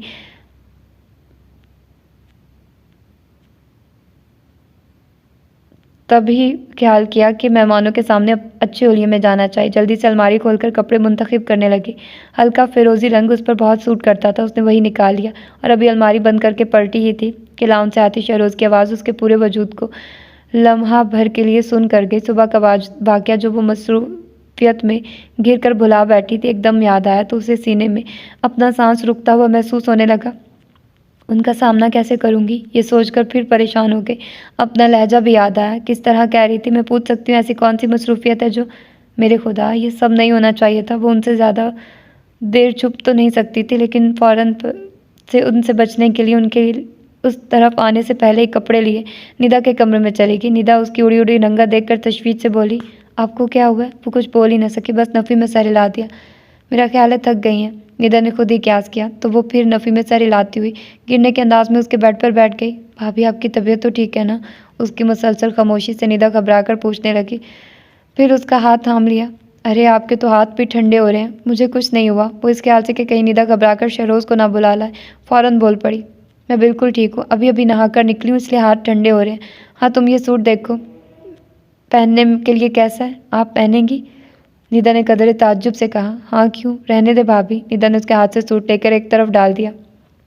अच्छा तो है, उसने कहा। हाँ अच्छा तो है, फिर भी इसे मत पहनिए, निदा बोली। फिर वो सवालिया निशान बनकर पूछ बैठी। साड़ी बांधिए, ईमान से आप बाहर बहुत सूट करेगी। निदा प्लीज़, मुझे कुछ मेज़बानी के फ़राइज़ भी अंजाम देने हैं और साड़ी में मैं बहुत उलझन महसूस करूँगी, बल्कि मुझसे कोई काम नहीं होगा। उसने मना कर दिया, लेकिन निदा ने बहुत मोहब्बत से उसके गले में बाजू डाल दिए। मेरी खातिर भाभी, ईमान से आप बहुत अच्छी लगेंगी और कोई काम करने की क्या ज़रूरत है। बैठिए, मुझे मुलाजिम से कह दीजिएगा। मुझे बांधनी भी नहीं आती, उसने नया शोशा छोड़ा। मैं बांध दूंगी, बल्कि पिन्ने भी लगा दूंगी कि आपको संभालनी ना पड़ेगी और ना ही दिक्कत महसूस होगी। ठीक है, अब खुद जाकर मेरी अलमारी में से अपनी मर्ज़ी से कोई साड़ी निकाल लाओ, उसने हथियार डालते हुए कहा। तो निदा उसके गाल पर प्यार करती हुई फ़ौरन उठकर चली गई। कुछ देर बाद वापस आई तो उसके हाथ में वैसे ही रंग की साड़ी थी जैसा वो सूट लाई थी। फिर निदा खुद ही इस्त्री भी करने लगी। वो कुछ देर तक उसकी तरफ देखती रही, फिर यूं ही ज़रा कमर सीधी करने की घर से लेट गई। निदा, अम्मी पुकारती हुई अंदर आई, फिर उसे देखकर कहने लगी, तुम यहाँ हो बेटा, मैं तुम्हारा ही पूछने लगी थी। जी कोई काम है? वो उठते हुए बोली। नहीं, मैं ये कहने आई थी कि अब तुम तैयार हो जाओ, मेहमान बस आने ही वाले होंगे। ठीक है, तैयार होकर मेरे पास आ जाना, अम्मी जाते जाते कहती गई। फिर वो तैयार होने के बहाने निदा के कमरे में ही रही। असल में तो वो शहरोज़ अहमद से चुप रही थी। उन्हीं के डर से अम्मी के कहने के बावजूद तैयार होने के बाद उनके पास नहीं गई। जब मुलाजमा बुलाने आई और उसकी ज़बानी मालूम हुआ कि मेहमान आ चुके हैं, तब वो कमरे से निकली और ये था कि मेहमानों के सामने तो वो कुछ कहने से रहे, उसे सहारा दे गया। ड्राइंग रूम के दरवाजे पर कदम रखते ही वो ठठक कर रुक गई। बिल्कुल सामने शहरोज़ बैठे थे और उसी वक्त वो यूं ही बिला इरादा इधर मुतवज्जे हुए थे। इस पर नज़र पड़ी तो एक पल में जाने कितने रंग उनकी आंखों में आ समाये थे। साड़ी में उसका तराशा हुआ दराज कद कदर नुमाया हो गया था, हालांकि उसने पल्लू को दूसरे कंधे तक फैला रखा था। फिरोज़ी रंग वाकई उस पर बहुत सूट कर रहा था। साथ फिरोज़े का सेट और मेकअप वो आम दिनों से किस कदर मुख्तलिफ लग रही थी, और पुष्प पर फैले उसके घटा बाल कोई तो वक्त थम जाने की नवीद थे। वो उसे देखते रहें, यूं ही देखते रहें, कोई तशनगी ना रहे, कोई कसक ना रहे। शहरोज़ अहमद, ये क्या हमाकत है। दिल के टोकने पर संभले, लेकिन बेख्तियारी पर इख्तियार ना रहा। अपनी जगह से खड़े हो गए। आए रबिया, ये लहजा सिर्फ उसी के लिए था जिसका खमीर तस्खीर कर लेने वाली मिट्टी से उठाया गया था, जो दिल के तारों को छू कर भी अनजान थी, बेखबर थी। फिर उसके करीब चले आए, मखसूस अंदाज उसके कंधे पर हाथ रखा और अपने साथ लिए हुए सबके दरमियान आ गए। अम्मी ने सताइशी नज़रों से उसे देखा और मोहब्बत से बोली, ये रबिया है, मेरी बहू। आपने पहले इसे देखा होगा? हाँ, बस शादी पर ही देखा था। पिछली बार जब आए थे तो ये शायद मैके गई हुई थी, सास कहने लगी। उसे महसूस हुआ जैसे सब उसकी तरफ मतवज्जे हो गए, बहुत सारी नज़रों को, और करीब बैठे शहरोज़ अहमद के वजूद से उठती थी मशहूर कुन महक ने उसे नर्वस कर दिया था। दिल चाहा भी बहाना करके उठकर चली जाए या फिर अपने और शहरोज़ अहमद के दरमियान कुछ फासला ही पैदा कर दे। कंधा बार बार उसके कंधे से टकरा रहा था। मुलाजिम ट्रॉली धकेलता हुआ आ रहा था। उसने मौका गनीमत जाना और फ़ौरन उठकर ट्रॉली अपनी तरफ खींच ली और मुलाजिम को जाने का इशारा किया। फिर सबको स्क्वाश सर्व करने के बाद अम्मी के पास जा बैठी। सरगोशी में उनसे पूछा कि क्या डाइनिंग रूम का जायज़ा ले ले, और उनकी इजाज़त मिलते ही वहाँ से चली आई। बाहर आते ही पहले इत्मीनान से तवील सांस लिया, फिर डाइनिंग रूम में दाखिल हुई तो टेबल का जायज़ा लेने के बजाय कुर्सी खींचकर वहीं बैठ गई। अचानक एक नामालूम सा एहसास उसके गिर्द हसार खींचने लगा था, जिसमें मकीद होते ही उसने सोचा, अगर साकिब हसन जान लेता कि इस ज़िंदगी में मुझे कदम कदम पर ऐसी सूरत हाल का सामना होगा तो शायद वो कदम कभी ना उठाता, या फिर मेरे असूल का ख्याल दिल से निकाल देता। कब सोचा था कि मोहब्बत में ऐसी कड़ी आजमाइशों से भी गुजरना पड़ता है। क्या मोहब्बत जिंदा है? दिल धड़क धड़क कर उससे सवाल करने लगा था और वो अपना मुहासबा करने जा रही थी कि शहरोज़ अहमद उसके सामने आन खड़े हुए, और यूं ही कभी कभी खो जाना तो उसकी आदत थी। दिल सवाल कर रहा था, ज़हन जवाब सोचने में मसरूफ़, और नज़रें उन पर जमी रह गई। रबिया, उन्होंने पुकारा और अंदर के शोर में उसे उनकी आवाज़ सुनाई ही न दी। रबिया, दोबारा पुकारने के साथ मेज़ को भी उंगलियों से बजाया तो वो चौंकी और फ़ौरन आकर खड़ी हो गई। क्या सोचने लगी थी? कुछ नहीं। उसके लहजे की अफसरदगी उनसे छुपी न रह सकी। आप ठीक तो है ना? बेकरारी सी बेकरारी। जी, मुख्तसर यहीं कह सके। यहाँ क्यों चली आई? मैं इस सारे इंतज़ाम का सरेनौ जायज़ा लेने आई थी। फिर अपने आप पर काबू पाकर उनसे पूछने लगी, सब ठीक है ना? बज़ाहिर तो सब ठीक ही लग रहा है। बज़ाहिर? हाँ रबिया जी, बज़ाहिर तो सब ठीक ही लगता, अंदर का हाल खुदा जाने या वो जिस पर बीते। ज़ुमानी बात कही, फिर रुके नहीं। फिर ना चाहते हुए भी उसे खाने में सबके साथ शरीक होना पड़ा। अम्मी बड़े फ़ख्र से बता रही थी कि ये सारा इंतज़ाम रबिया ने किया है और सबकी तारीफ़ों पर वो शर्मिंदा होती रही। फिर रुखसत होते हुए सलमान निदा का मंगेतर ने ख़ास तौर से उसे कहा कि वो ये सारे ढंग अपनी नंद को ज़रूर सिखाए। वो हल्के से मुस्कुराई थी। हर तरफ से अपना इत्मीनान कर लेने के बाद जब वो अपने कमरे में आई तो शरो सोफ़े पर बैठे कोई मैगज़ीन देखने में मसरूफ़ थे। हकीकत में उसका इंतज़ार कर रहे थे। वो सीधी ड्रेसिंग रूम में चली गई। ड्रेस चेंज करके वापस आई तो वो उसी तरह बैठे थे। वो दिल ही दिल में उनके यहाँ बैठने का जवाब सोचती हुई सारी साड़ी तय करके हैंगर पर लटकाने लगी। ये काम भी हो गया और जब मसरूफ़ रहने का कोई बहाना ना रहा तो मजबूरन उनकी तरफ मुतवज्जे होना पड़ा और वो तो इसी इंतज़ार में थे। मैगज़ीन एक तरफ रख कर पूछने लगे, फारिग हो गई आप? उसने सिर्फ सर हिलाने पर इत्तफ़ा किया। यहाँ आकर बैठिए। उन्होंने करीब वाले सोफ़े की तरफ इशारा किया तो वो खामोशी से चलती हुई वहाँ जा बैठी, बंद मुट्ठी होंठों पर जमाए। वो कुछ देर तक उसकी तरफ देखते रहे, फिर इत्मीनान से सामने मेज़ पर टांगें सीधी करते हुए बोले, मैं ये मालूम करना चाह रहा हूँ कि सुबह फ़ोन पर आप क्या कह रही थी? मेरे खुदा, जिस बात का डर हो वो ज़रूर होकर रहती। क्या था जो वो सुबह वाला वाक़या भूल जाते? उसने सोचा। बताइए, किसके हकूक़ की बात कर रही थी, मेरे या अपने? उसके खामोश रहने पर कहने लगे, मैं वाकई इस वक्त बहुत मसरूफ़ था, आपकी बात ढंग से सुन नहीं सका। उनके लहजे में खफगी नहीं थी बल्कि दोस्ताना अंदाज़ था और उसकी बात न सुन सकने का थोड़ा मलाल भी। I am sorry Shahroz Ahmed, वो बामुश्किल अपने आप को बोलने के काबिल बना सकी। मैंने गलत फहमी की बिना पर आपको रिंग कर लिया था। कैसी गलत फहमी? वो वजाहत तलब नज़रों से देखने लगे। मेरा ख्याल है अब जबकि गलत फहमी नहीं रही तो इसे दोहराने से क्या फ़ायदा? फिर भी मैं जानना चाहूँगा। वो बाज़िद थे और मैं बताना नहीं चाहती। वो फैसला कुन अंदाज में कहती हुई खड़ी हो गई। रबिया, बैठ जाइए। लेकिन वो नहीं बैठी, रुख मोड़ते हुए बोली, मुझे नींद आ रही है। अच्छा, वो खड़े हो गए। एक बात बताइए ईमानदारी से, क्या मेरी किसी बात ने आपको दुख पहुंचाया है? नहीं। वो उनकी तरफ देखे बगैर बोली, कुछ खफा लगती हैं? नहीं शहरोज़ अहमद। वो उनकी तरफ पलटी। मैं कभी किसी से खफा नहीं हुई, अपनी अब तक की ज़िंदगी में कभी किसी से नहीं रूठी। पता नहीं क्यों हमेशा मुझे ऐसा लगा अगर मैं रूठ गई तो कोई मना नहीं पाएगा। आपको भी शहरोज़ अहमद। इस कुछ वक्त के साथ में ख्याल रखना है कि लम्हा भर खामोश रहकर वो बोली, मुझे रूठने ना देना। मैं तुम्हें क्यों रूठने दूंगा भला? उन्होंने सोचा, कोई अपनी मताए अजीज़ को खफा नहीं कर सकता और उससे खफा हो सकता है। वो कुछ और भी सोचते कि वो बोली और उसकी आवाज़ उनकी सोचों को तोड़ गई। अगर आप कहें तो मैं स्टडी में चली जाऊं। वो उन्हें जाने पर आमादा न देखकर कहने लगी, क्यों? आपको वहाँ दिक्कत होती होगी? नहीं। ओके, शब्बा खैर। वो इस ख्याल से कि कहीं वो इसरार न करने लगे जल्दी से शब्बा खैर कहकर चले गए। वो भी सोना चाहती थी। इतने दिनों बाद आज का दिन मसरूफ़ गुजरा था और मसरूफ़ियत ने थोड़ी नींद अता की थी। दिल चाहा तकिए पर सर रखकर पल में गाफिल हो जाए, लेकिन बेड पर जाने को दिल नहीं चाहा। अचानक एहसास होने लगा कि वो किसी दूसरे के बेडरूम पर काबिज़ हो गई है। यहाँ की कोई चीज़ उसकी अपनी नहीं, वो ज़बरदस्ती की मेहमान है और शायद बिन बुलाई भी। आहिस्ता रवि से चलती हुई खिड़की के पास आ खड़ी हुई। लॉन में उतरी चांदनी ने उसे फ़ौरन देखने पर मजबूर कर दिया। आसमान के सीने पर जगमगाते सितारों के दरमियान पूरा चांद कायनात पर अपनी चांदनी करके भी शादा व फरहा था। उसकी नज़रें चांद के अंदर किसी का अक्स तलाश करने लगी। कितनी देर गुजर गई, आंखें दुखने लगी, लेकिन वो जिसे तलाश रही थी वो कहीं नहीं मिला। ना पूरे में उसका अक्स झुलमिलाया और ना सितारों के झुरमुट में। वो परेशान हो गई। मेरे खुदा, मेरे साथ ये सब क्या हो रहा है? इंतहाई दुख के एहसास में घिरकर उसने सोचा, ये कौन सा रास्ता है जहाँ से पलट कर देखने पर कोई नज़र नहीं आता है, न सामने किस सिमत किसे आवाज़ दूँ, किसे पुकारूँ? आंखों में नमी उतरी तो हर शय धुंधला गई।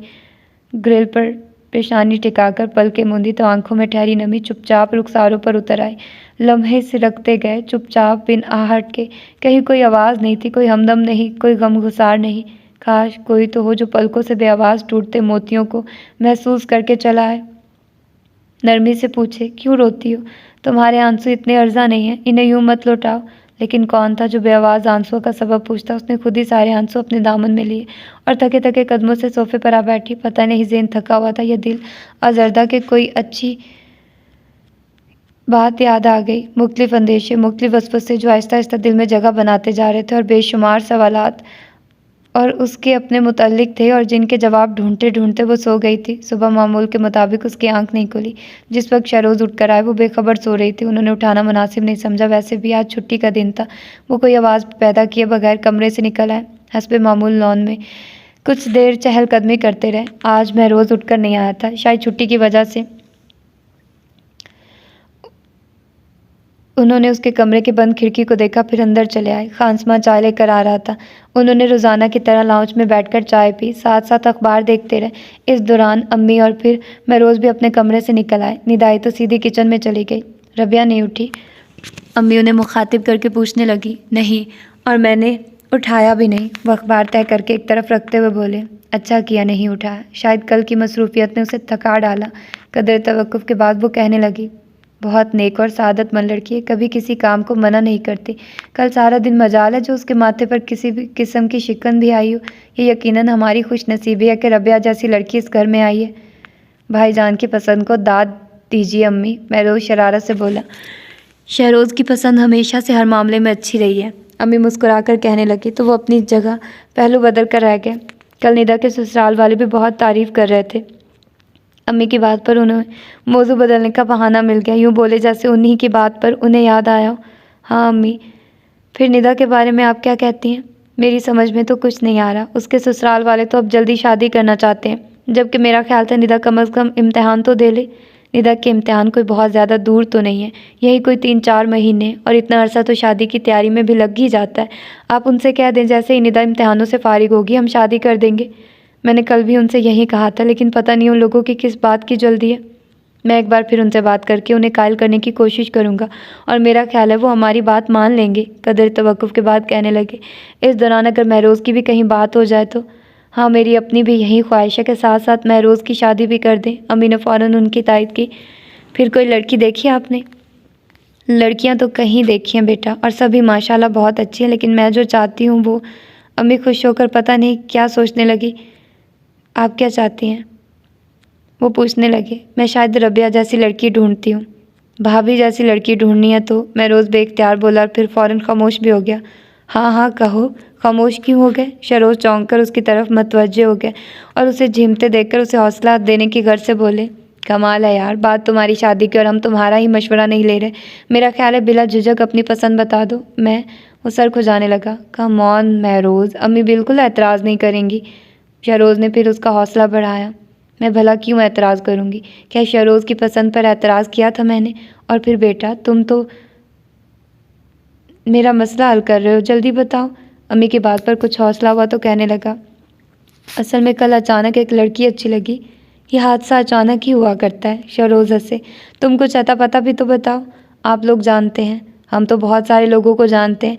अब हमें क्या मालूम कि तुम किसकी बात कर रहे हो? मैं भाभी की बहन की बात कर रहा हूँ, गालबन उनसे बड़ी हैं। महरोज़ सर झुकाकर कह रहा था, चाहता था अपनी बात का रद्द अमल देके, लेकिन फ़ौरन सर न उठा सका। कौन सोफ़िया? उनकी आवाज़ में हैरत का अंसर नुमाया था। मैं नाम नहीं जानता, उसने लाइल्मी ज़ाहिर की। तुमने कहाँ देखा उसे? कल जब भाभी को लेने उनके घर गया था। शरोज़ उस पर से नज़रें हटाकर अम्मी की तरफ देखने लगे और फिर कितनी देर तक उन दोनों में से कोई कुछ ना बोल सका। फिर वो खुद ही कहने लगा, आप भाभी जैसी लड़की चाहती हैं जो उस घर के पुरसुकून माहौल को बरकरार रखे, तो ऐसी लड़की आपको और कहीं नहीं मिलेगी। कुछ देर खामोश रहने के बाद कहने लगा, आप कहेंगे मैंने शायद लड़की को ठीक तरह से देखा नहीं, तो मैंने उसे देखा है चलते हुए भी। उसके पैर में शायद नुक्स है, वो चलते हुए ज़रा लंगड़ाती है। तुम्हें उससे हमदर्दी हुई होगी? अम्मी बड़ी देर बाद बोली। नहीं। वो फ़ौरन बोल पड़ा, महज हमदर्दी की बिना पर मैं इतना बड़ा फ़ैसला नहीं कर सकता, और यह फ़ैसला मैं उसी वक्त नहीं किया था। वहाँ से आने के बाद हर पहलू से सोचा, इसके बाद मैंने फ़ैसला किया था।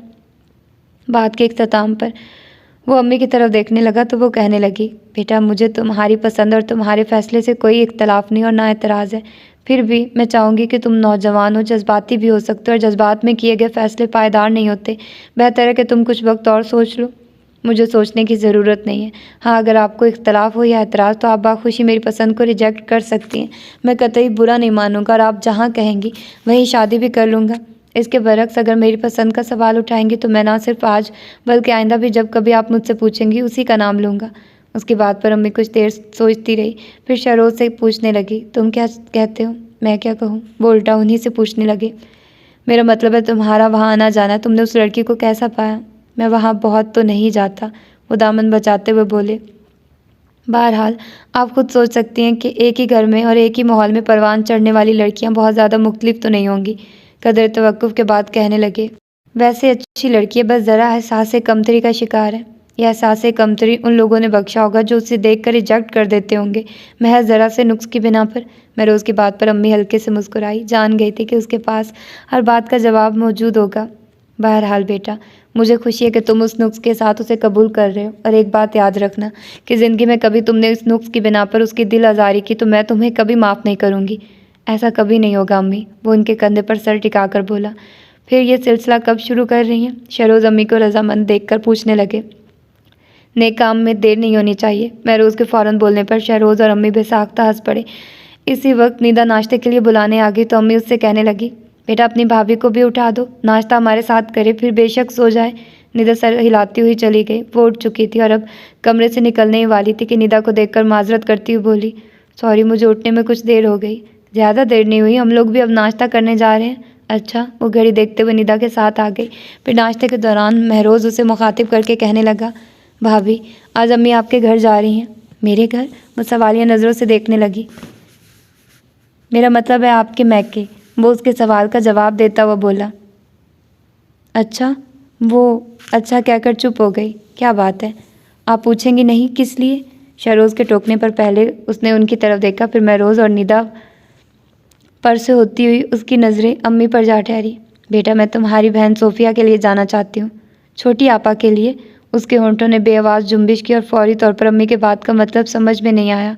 हाँ लेकिन पहले ये बता दो वो कहीं मंसूब तो नहीं?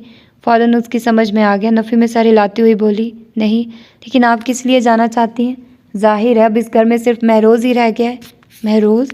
उसे बिल्कुल यकीन नहीं आया, और यकीन आता भी कैसे? इतने मामूली लड़के उन्हें रिजेक्ट कर चुके थे। तस्दीक के लिए कभी महरोज़ की तरफ देखती, कभी शहरोज़ की तरफ। वो उसकी कैफियत समझ गए कि वो गैर यकीन सी है, और इस ख्याल से कि कहीं उसके मुंह से कोई गलत बात ना निकल जाए, टेबल के नीचे उसके पैर को अपने पैर से दबाकर संभलने का इशारा किया, और वो फ़ौरन संभल भी गई। तुम कुछ कहोगी नहीं? अम्मी पूछने लगी। मैं क्या कहूँ अम्मी, आप बेहतर समझती हैं। वो अभी तक गोमगो का शिकार थी। भाभी आप हमेशा हर मामले में दामन बचा जाती हैं, निदा ने छेड़ा। वैसे उसने हकीकत बयान की थी। मैं दामन नहीं बचा रही, बस इस मामले में कोई राय नहीं दे सकूंगी। उसके साथ ही वो वहाँ से उठकर चली आई। अपने कमरे में आकर अभी वो इस सारी बात को नए सिरे से समझने की कोशिश कर रही थी कि शहरोज़ आ गए। ये क्या हरकत थी? कदर नागवारी से पूछने लगे। कौन सी? वो वाकई नहीं समझी। इस तरह वहाँ से उठकर क्यों चली आई? क्या मुझे नहीं आना चाहिए था? वो उल्टा उन्हीं से पूछने लगी। अजीब लड़की हैं आप। अम्मी एक अहम मौजू पर बात कर रही थी और आपके उठकर आने से वो पता नहीं क्या समझने लगी। क्या समझने लगी? यही कि आपको सोफिया के लिए महरोज़ पसंद नहीं? उसके खामोशी से देखने पर कहने लगी, क्या वाकई ऐसा है? नहीं तो फिर मेरी समझ में कुछ नहीं आ रहा। वो उलझी से बोली। क्या समझ में नहीं आ रहा? सीधी सी बात है कि आज हम सोफिया के लिए महरोज़ का प्रपोज़ल लेकर जाएंगे। लेकिन अम्मी शायद नहीं जानती कि अम्मी भी जानती हैं और महरोज़ भी। वो जान गए थे कि वो छोटी आपा के नुक्स की तरफ इशारा करेंगी, इसलिए उसकी बात काट कर कहने लगे, और वो बेख्याली में उनकी तरफ देखे गई। अब भी कोई उलझन है? वो उसकी आंखों में देखते हुए ज़रा सा मुस्कुराए तो उसने इस बात में सर हिला दिया। वो भी कह डालिए, ये सब नहीं होना चाहिए। क्यों? वो वाकई हैरान थे। इसलिए शहरोज़ अहमद कि मैं यहाँ कुछ वक्त की मेहमान हूँ, और ये बात आप भी जानते हैं, हमारा नाम नेहात बंधन कच्चे धागे से भी कमज़ोर है। उनके होंठ भींचने पर रुख मोड़ती हुई बोली, जिस रोज़ ये नाता टूटा, जाहिर है कि टूटना ही है। इससे छोटी आपा की ज़िंदगी मुतासिर होगी। नाता हमारा टूटेगा, उनकी ज़िंदगी क्यों मुतासिर होगी? जाहिर है वो मेरी बहन है, और मेरे साथ होने वाली हर बात उनके लिए ताना बन जाएगी। अपने दिल से ये खदशात निकाल दीजिए रबिया बेगम। मैं आप पर ऐसा कोई इल्ज़ाम नहीं आने दूंगा जो आपकी बहन के लिए ताना बने, और फिर महरोज़ उसे मजबूत बंधन में बांध कर लाएगा, कच्चे धागे से नहीं। अपनी बात कहकर वो रुके नहीं, फ़ौरन कमरे से निकल गए। अम्मा हैरान थी कि अभी 2 रोज़ पहले ही तो उन्होंने उससे कहा था कि शरोज़ से या अपनी सास से कहे कि वो अपने मिलने जुलने वालों में सोफ़िया के लिए कोई लड़का देखे, और अब इतनी जल्दी वो अपनी पूरी ससुराल के साथ मौजूद थी, वो भी किसी और का नहीं, महरोज़ का रिश्ता लेकर। और इससे बड़ी खुशी अम्मा के लिए क्या हो सकती थी, लेकिन क्योंकि ऐसे मौक़ों पर वो कमाल ज़ब्त का मुज़ाहिरा किया करती थी, इसलिए अब भी तहम्मुल से काम लिया। छुट्टी का दिन होने की वजह से अब्बा मियाँ भी उस वक्त मौजूद थे, और इससे पहले कि अब्बा मियाँ के मुंह से सोफ़िया आप ही की बेटी है किस्म का कोई जुमला निकलता, अम्मा फ़ौरन बोल पड़ी, क्योंकि हमें सोचने की ज़रूरत तो नहीं है, क्योंकि हमारी बेटी रबिया आपके घर में माशाल्लाह खुश व खरम है। इंशाल्लाह सोफ़िया भी खुश व खरम रहेगी, अम्मी ने फ़ौरन जवाब दिया। इसमें कोई शक नहीं, फिर भी हम सोफ़िया की राय ले लें, फिर कोई जवाब दे सकेंगे। अम्मा ने आइंदा पर बात टाली। आप अभी उससे पूछ लें, मैं मुंह मीठा करके ही जाऊंगी। अम्मी इत्मीनान से बैठ गई, क्योंकि उन्हें महरोज़ के लिए उस घर के अलावा और कहीं नहीं जाना था। अम्मा ने अब्बा मियाँ की तरफ देखा तो वो रबिया से कहने लगे, जाओ बेटा तुम बहन से बात कर लो। वो उठकर किचन में आ गई, जहाँ छोटी आपा चाय बनाने में मसरूफ़ थी। उसे देखते ही कहने लगी, बस चाय तैयार है, मैं अभी लेकर आ रही हूँ, आपको चाय ले जाने की ज़रूरत नहीं है। वो शरीर मुस्कुराहट के साथ बोली, क्यों? इसलिए कि अंदर आपके ससुराल वाले आए हुए हैं। क्या मतलब? और कौन आया हुआ है? छोटी आपा एकदम उसकी तरफ देखने लगी। और कोई नहीं है, अम्मी, शहरोज़ और निदा हैं। फिर आवाज़ धीमी करके बोली, ये सब आपको महरोज़ के लिए मांगने आए हैं क्या? छोटी आपा के मुंह से चीखनुमा आवाज़ निकली। छोटी आपा प्लीज़, वो कहना चाहती थी, आहिस्ता बोलिए, लेकिन छोटी आपा आहिस्ता तो क्या बोलती, उसे अपने सामने से धकेलते हुए अंदर चली गई। वो उनके पीछे भागी, लेकिन दरवाजे में ही उसके कदम रुक गए। छोटी आपा को पता नहीं अब्बा मियाँ की मौजूदगी का इल्म था कि नहीं। बराह रास्त अम्मी को मुखातिब करके कहने लगी, बेगम साहिबा, आपको शायद मालूम नहीं है कि मैं लंगड़ी हूँ। मैं चलती हूँ तो लोग मेरा मजाक उड़ाते हैं, और अक्सर को तो मेरा नाम भी मालूम नहीं, क्योंकि उनमें मैं लंगड़ी मशहूर हूँ। बेटा, यहाँ आकर मेरे पास बैठो। अम्मी ने छोटी आपा की बातों का बिल्कुल बुरा नहीं मनाया, बल्कि मोहब्बत से अपने पास बुलाने लगी, जबकि अम्मा के साथ अब्बा मियाँ भी पता नहीं शदीद शौक में थे, या उन्हें सख्ता हो गया था। हैरत से आंखें और मुंह खोले छोटी आपा की तरफ देख रहे थे, और छोटी आपा अम्मी के बुलाने पर उनके पास जाने के बजाय 2 कदम पीछे हटती हुई बोली, मुझे हमदर्दी नहीं चाहिए, कोई ज़रूरत नहीं है मुझ पर तरस खाने की, अपने बेटे पर रहम खाइए। आखिर क्या सोचकर आप यहाँ आई हैं? सोफ़िया, अब्बा मियाँ अचानक होश में आकर उन्हें सरजनिश करना चाहते थे, लेकिन उन्होंने मौका ही नहीं दिया। आप सब लोग मेरे दुश्मन हैं, मेरा तमाशा बनवाना चाहते हैं, लेकिन मैं किसी को ऐसा नहीं करने दूंगी। मुझे नहीं करनी शादी, किसी से भी नहीं। आप सब लोग चले जाइए यहाँ से। छोटी आपा ने दोनों हाथों से चेहरा ढांप लिया, शायद वो रोने लगी थी। इसी तरह वो छोटे कमरे में चली गई और दरवाज़ा अंदर से बंद कर लिया। एकदम से खामोशी छा गई, और कितनी देर तक कोई कुछ बोल ही ना सका। अम्मा और अब्बा मियाँ की तरह वो भी शौक में थी, और किसी से नज़रें मिलाने की हिम्मत नहीं कर पा रही थी। बहुत खामोशी से उठकर वो किचन में आ गई। चाय बनी रखी थी, उसने टी पॉट उठाकर ट्रे में, फिर ट्रे उठाकर अंदर आ गई। अभी तक वैसी ही खामोशी थी। वो मेज़ के पास घुटने टेक कर प्यालियों में चाय रखने लगी। शरोज़ ने अम्मी की तरफ देखते हुए जाने का इशारा किया, और जवाब में उनका इशारा समझकर उससे कदर ऊंची आवाज़ में कहने लगे, रबिया, घर में कोई मीठी चीज़ रखी हो तो वो भी ले आइए, हम सब मुंह मीठा करके जाएंगे। उसने हड़बड़ाकर पहले उन्हें देखा, फिर अम्मा की तरफ देखने लगी। अम्मा कुछ ना बोल सकी तो अब्बा मियाँ कहने लगे, मेरी बच्ची ने जो कुछ कहा इसके लिए मैं बहुत शर्मिंदा हूँ। कोई बात नहीं भाई साहब, अम्मी कहने लगी, यकीनन हालात ने उसे तल्ख बना दिया। हमें बिल्कुल बुरा नहीं लगा, और हम मायूस भी नहीं हुए। आप अल्लाह का नाम लेकर हाँ कर दीजिए, फिर आहिस्ता आहिस्ता उसे भी मना लीजिएगा। तो क्या अब भी? अम्मा हैरान थी। हाँ, हमारा दामन अभी तक फैला हुआ है, और हम बिना लिए समेटेंगे भी नहीं।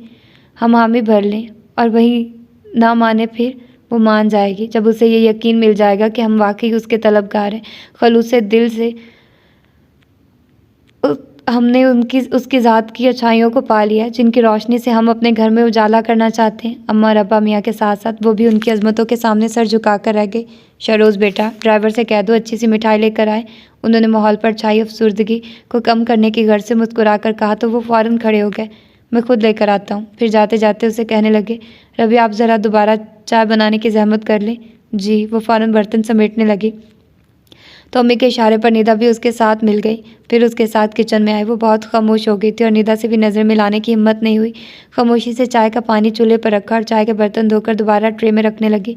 निदा ने चाहा कि उसे मुखातिब करे, लेकिन वो कुछ इतनी लाताल्लुक़ सी नज़र आ रही थी कि वो बार बार बस उसकी तरफ देख कर रह गई। उसी वक्त हुमा उसकी तरफ आई। उन दोनों को किचन में देख कर कहने लगी, आप यहाँ क्या कर रही हैं? और ये निदा बाजी को भी काम से लगा दिया। मुझसे कहा होता। उसके ख्याल में जैसे ये बहुत बड़ी बात थी। बस चाय ही तो बनानी थी, उसने टी पॉट में खौलता हुआ पानी डालते हुए कहा। और ये निदा बाजी क्या सोचेंगी? उसे यही फिक्र लाहक थी।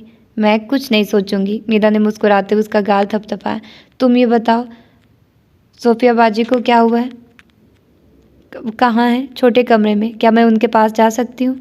इस वक्त नहीं। उमा नहीं जानती थी कि छोटी आपा किस बात पर रो रही हैं, इसलिए निदा के सामने बात बनाते हुए कहने लगी, उनका मूड ठीक नहीं है। ऐसा ना हो कोई ऐसी बात कर जाए जो आपको बुरी लगे। हाँ निदा, फिर किसी वक्त आना तो मिल लेना। उसने उमा की तायद की। फिर शरोज़ के आने पर उनकी तरफ मतवज्जे हो गई। उन्होंने मिठाई के डब्बे उनकी तरफ बढ़ा दिए, जो उनके हाथों से लेते ही उसने निदा और उमा के सामने रखे और खोलने के लिए कहा। खुद जल्दी जल्दी प्लेटें निकालने लगी। ये मिठाई किस खुशी में है? उमा पूछने लगी। तुम्हें नहीं पता? निदा उसकी बेखबरी पर हैरत से बोली। नहीं भाई, महरोज़ भाई और सोफिया बाजी की निस्बत तय हुई है। क्या? उमा को यकीन नहीं आया। तस्दीक के लिए रबिया की तरफ देखने लगी और उसके इस बात में सर हिलाने पर कंधे चटकती हुई बोली, तो छोटी आपा इसलिए रो रही हैं? हालांकि ये रोने की नहीं, खुशी की बात है। निदा के कहने पर वो ज़ोर से हंस पड़ी। फिर मैं कुलसुम को बताऊं?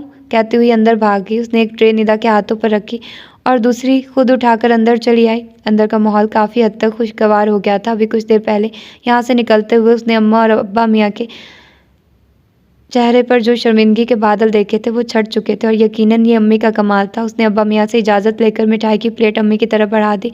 फिर खुशगवार माहौल में सब ने एक दूसरे को मुबारकबाद दी और जब अम्मी जाने के लिए उठी तो अम्मा एक बार फिर उनसे छोटी आपा के रवैये की माफ़ी मांगने लगी। अम्मा, आप नाहक शर्मिंदा हो रही हैं। शरोज़ अम्मा के कंधों पर हाथ रखते हुए कहने लगे, गलती हमारी है जो यूँ हम मुंह उठाए चले आए हैं। हमें रबिया के तवज्जुह से ना सिर्फ सोफिया की मर्जी मालूम करनी चाहिए थी, बल्कि आमादा भी करवाना चाहिए था। बहरहाल आप दिल पर बोझ मत डालिए, सब ठीक हो जाएगा। अम्मी ने शरोज़ की तायद की। फिर उसकी तरफ देखते हुए बोली, चलो बेटा। वो उस वक्त उन सब के साथ जाना नहीं चाहती थी। वो चाहती थी किसी भी बहाने रुक जाए, लेकिन अम्मी ने उसे कुछ कहने का मौका ही ना दिया। उसके कंधे पर हाथ रखते हुए बाहर तक आई और फिर वो चुपचाप उनके साथ गाड़ी में बैठ गई। रात में वो इस ख्याल से जल्दी कमरे में आ गई कि शरोज़ मौजूद होंगे और वो उनसे छोटी आपा के रवैये की माफ़ी मांग लेगी। दिल पर एक बोझ था, गो कि वो अम्मी और निदा के सामने भी शर्मिंदगी का इजहार कर चुकी थी, लेकिन शरोज़ से माजरत भी ज़रूरी थी। उनकी जगह कोई और होता तो यकीनन अपनी इंसल्ट महसूस करता, लेकिन उन्होंने बड़ी फराग दिली से सारा इल्ज़ाम अपने सर ले लिया कि उन्हें ही छोटी आपा की मर्ज़ी मालूम करनी चाहिए थी और अब उसका भी फ़र्ज़ था कि उनकी पढ़ाई तस्लीम करते हुए माफ़ी के चंद अल्फाज ही कह दे। लेकिन शहरोज़ कमरे में मौजूद नहीं थे। उसने स्टडी रूम की तरफ देखा। दरवाज़ा बंद था। वो समझ गई कि उसे शर्मिंदगी से बचाने के लिए ही वो इतनी जल्दी कमरे में बंद हो गए। कुछ देर तक खड़ी सोचती रही, फिर यूं ही इधर से उधर टहलने लगी। समझ में नहीं आ रहा था कि क्या करे। वैसे भी जब तक दिल बोझल था, नींद नहीं आनी थी। कई बार रुककर बंद दरवाजे की तरफ देखा। काश इन्हें कोई काम याद आ जाए, कुछ चीज़ भूल गए हूँ, उसे ही उठाने चले आए, कोई ज़रूरी कॉल आ जाए, कुछ तो हो। लेकिन कुछ भी नहीं हुआ और उसे ही अपने अंदर हिम्मत पैदा करनी पड़ी।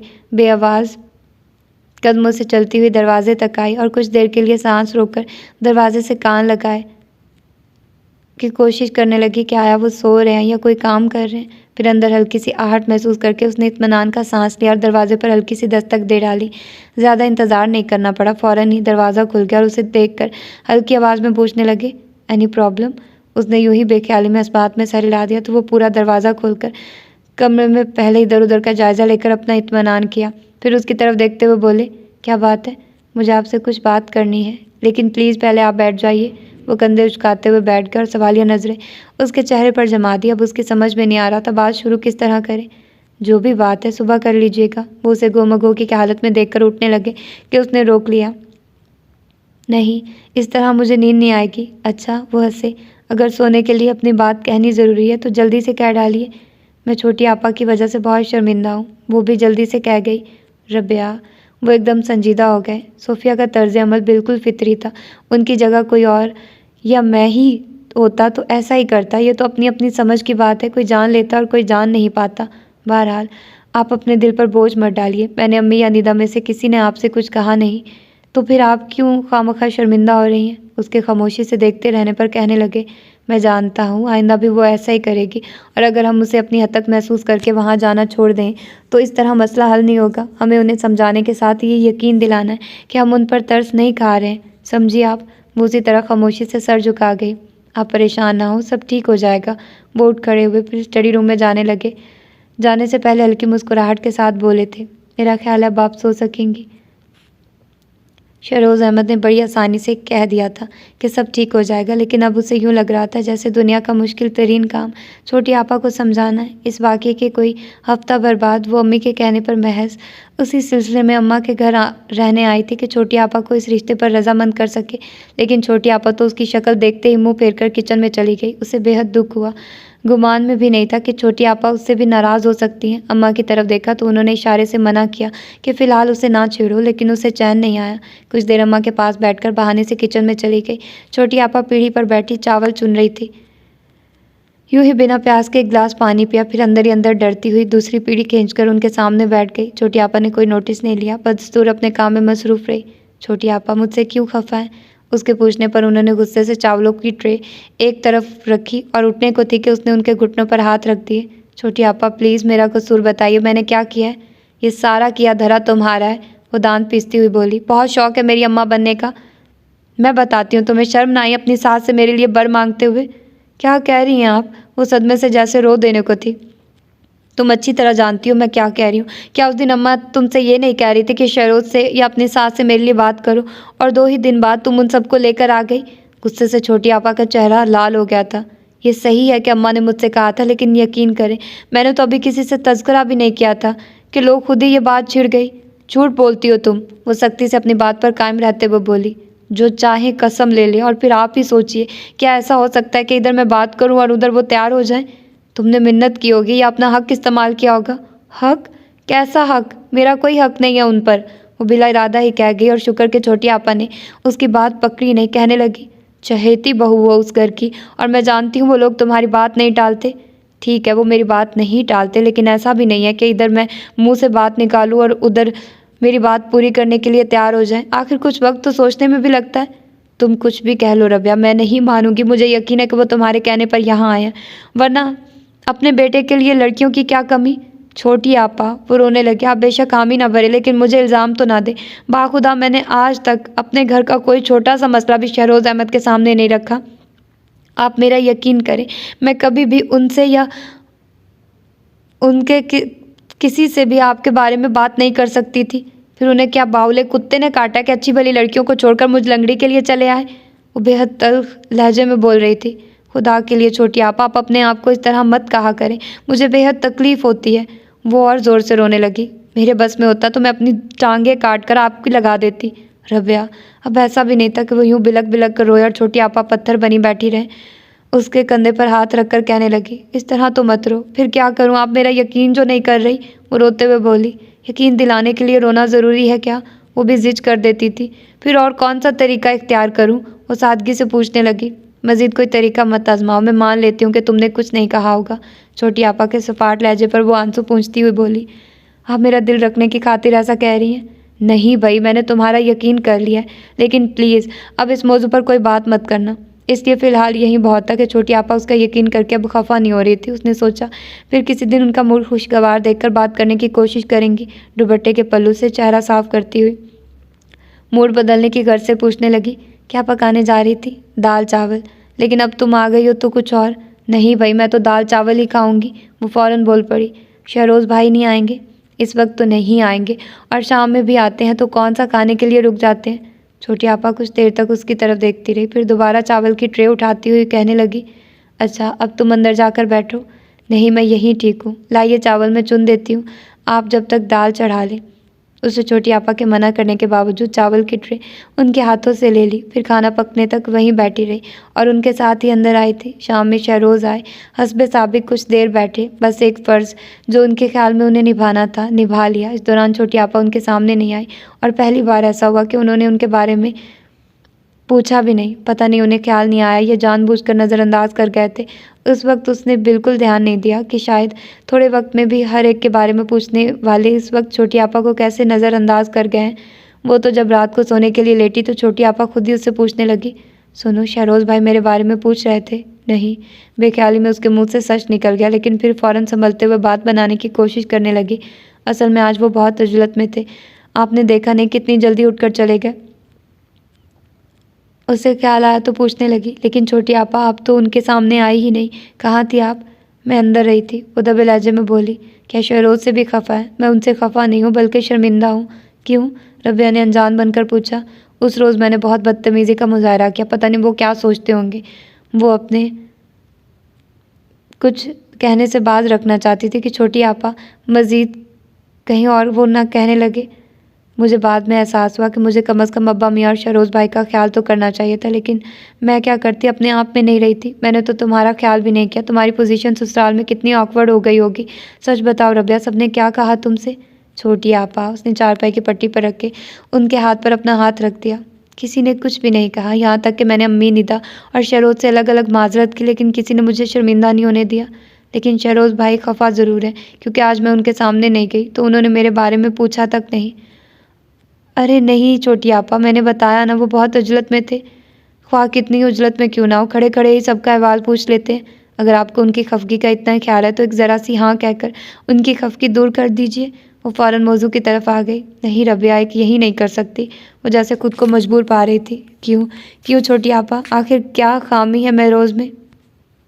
खामी महरोज़ में नहीं, मुझ में है। पता नहीं वो किसके दबाव में आकर मुझसे शादी की हामी भर रहा है। तुम ही ईमानदारी से बताओ कि शायराए हयात पर मैं उसके साथ कदम मिलाकर चलने के काबिल हूँ। वो नहीं जानती थी कि पहले महरोज़ ने उन्हें पसंद किया और उसके कहने पर अम्मी यहाँ आई थी। किसी ने बताया भी नहीं था। अगर उसे मालूम होता तो वो उसी वक्त बता देती कि महरोज़ किसी के दबाव में नहीं है, उसने खुद अपनी पसंद से किया है। लेकिन लाइल्मी की बिना पर खामोश थी और छोटी आपा अपनी बात का जवाब ना पाकर करवट बदल गई। अगले दिन इत्तेफाक से बड़ी आपा आ गई। बहुत दिनों के बाद आई थी। वैसे भी वो कम ही आती थी। जो एक टेंशन सी थी उनके आने से दूर हो गई। सभी उनके बच्चों में लग गए थे, क्योंकि उनके आने से घर में एक तवील मुद्दत के बाद बच्चे की आमद हुई थी। इसलिए उस नन्ही सी जान के लिए एक अफरा तफरी फैली थी। कोई उसे गोद में लेना चाहता, कोई उसकी फीडर धोने में मसरूफ़, किसी को ये फिक्र के चारपाई पर कैसे लेटेगा। आप अपने बच्चे की इतनी नाज़बरदारियाँ देख देख कर मगरूर हुई जा रही थी। रबिया कितनी देर से उसे अपनी गोद में लेना चाह रही थी, लेकिन छोटी आपा कलसूमा रुमा उसे मौका ही नहीं दे रही थी। ज़रा देर को वो अम्मा की गोद में आया तो उसने लपक कर अपने बाजुओं में भर लिया, फिर गोद में लिटाकर उसकी घूँ घाँ कर रही थी कि बड़ी आपा उससे कहने लगी, रबिया तुम्हारी शादी को कितना अरसा हो गया? गालबन साल तो होने वाला होगा। जी, वो अनूज़ मुन्ने में मगन थी। फिर तुम्हारी गोद अभी तक क्यों खाली है? हाय, उसका दिल ज़ोर ज़ोर से धड़कने लगा। ये बड़ी आपा क्या कह रही हैं? यूँ आंखें फाड़ कर क्या देख रही हो? किसी डॉक्टर को? हुमा के पुकारने पर बड़ी आपा उसकी तरफ मतवज्जे हो गई तो वो मौका गनीमत जानकर बच्चे को अम्मा की गोद में देकर खड़ी हुई और जाने को थी कि बड़ी आपा फिर उसकी तरफ मतवज्जे हुई। और अब नई बात कि तुम हर वक्त अम्मा के घर क्यों डेरा जमाए रखती हो? तुम्हारी ससुराल वाले कुछ नहीं कहते? क्या मतलब? अब अम्मा के घर भी ना आऊँ? वो उल्टा उन्हीं से पूछने लगी। ज़रूर आओ, लेकिन कदम रोक कर। मैं तो जब भी सुनती हूँ मालूम होता है तुम यही हो और 8-8 दिन रहती हो। बेटा कैसी बातें करती हो? अम्मा ने टोका। अम्मा मैं गलत बात नहीं कर रही। इसे एहसास होना चाहिए कि इस घर के हालात ऐसे नहीं हैं जो ब्याही बेटियां 8-8 दिन रहने आ जाएं। तो अब इस घर पर भी मेरा हक नहीं रहा। उसने दुख से सोचा और अंदर घर करते आज़र्दगियों के आसार उसके चेहरे पर भी मंडलाने लगे, जिन्हें महसूस करके बड़ी आपा नरम पड़ती हुई महसूस हुई। बुरा मत मानना रबिया, मैं तुम्हारे भले को कह रही हूँ।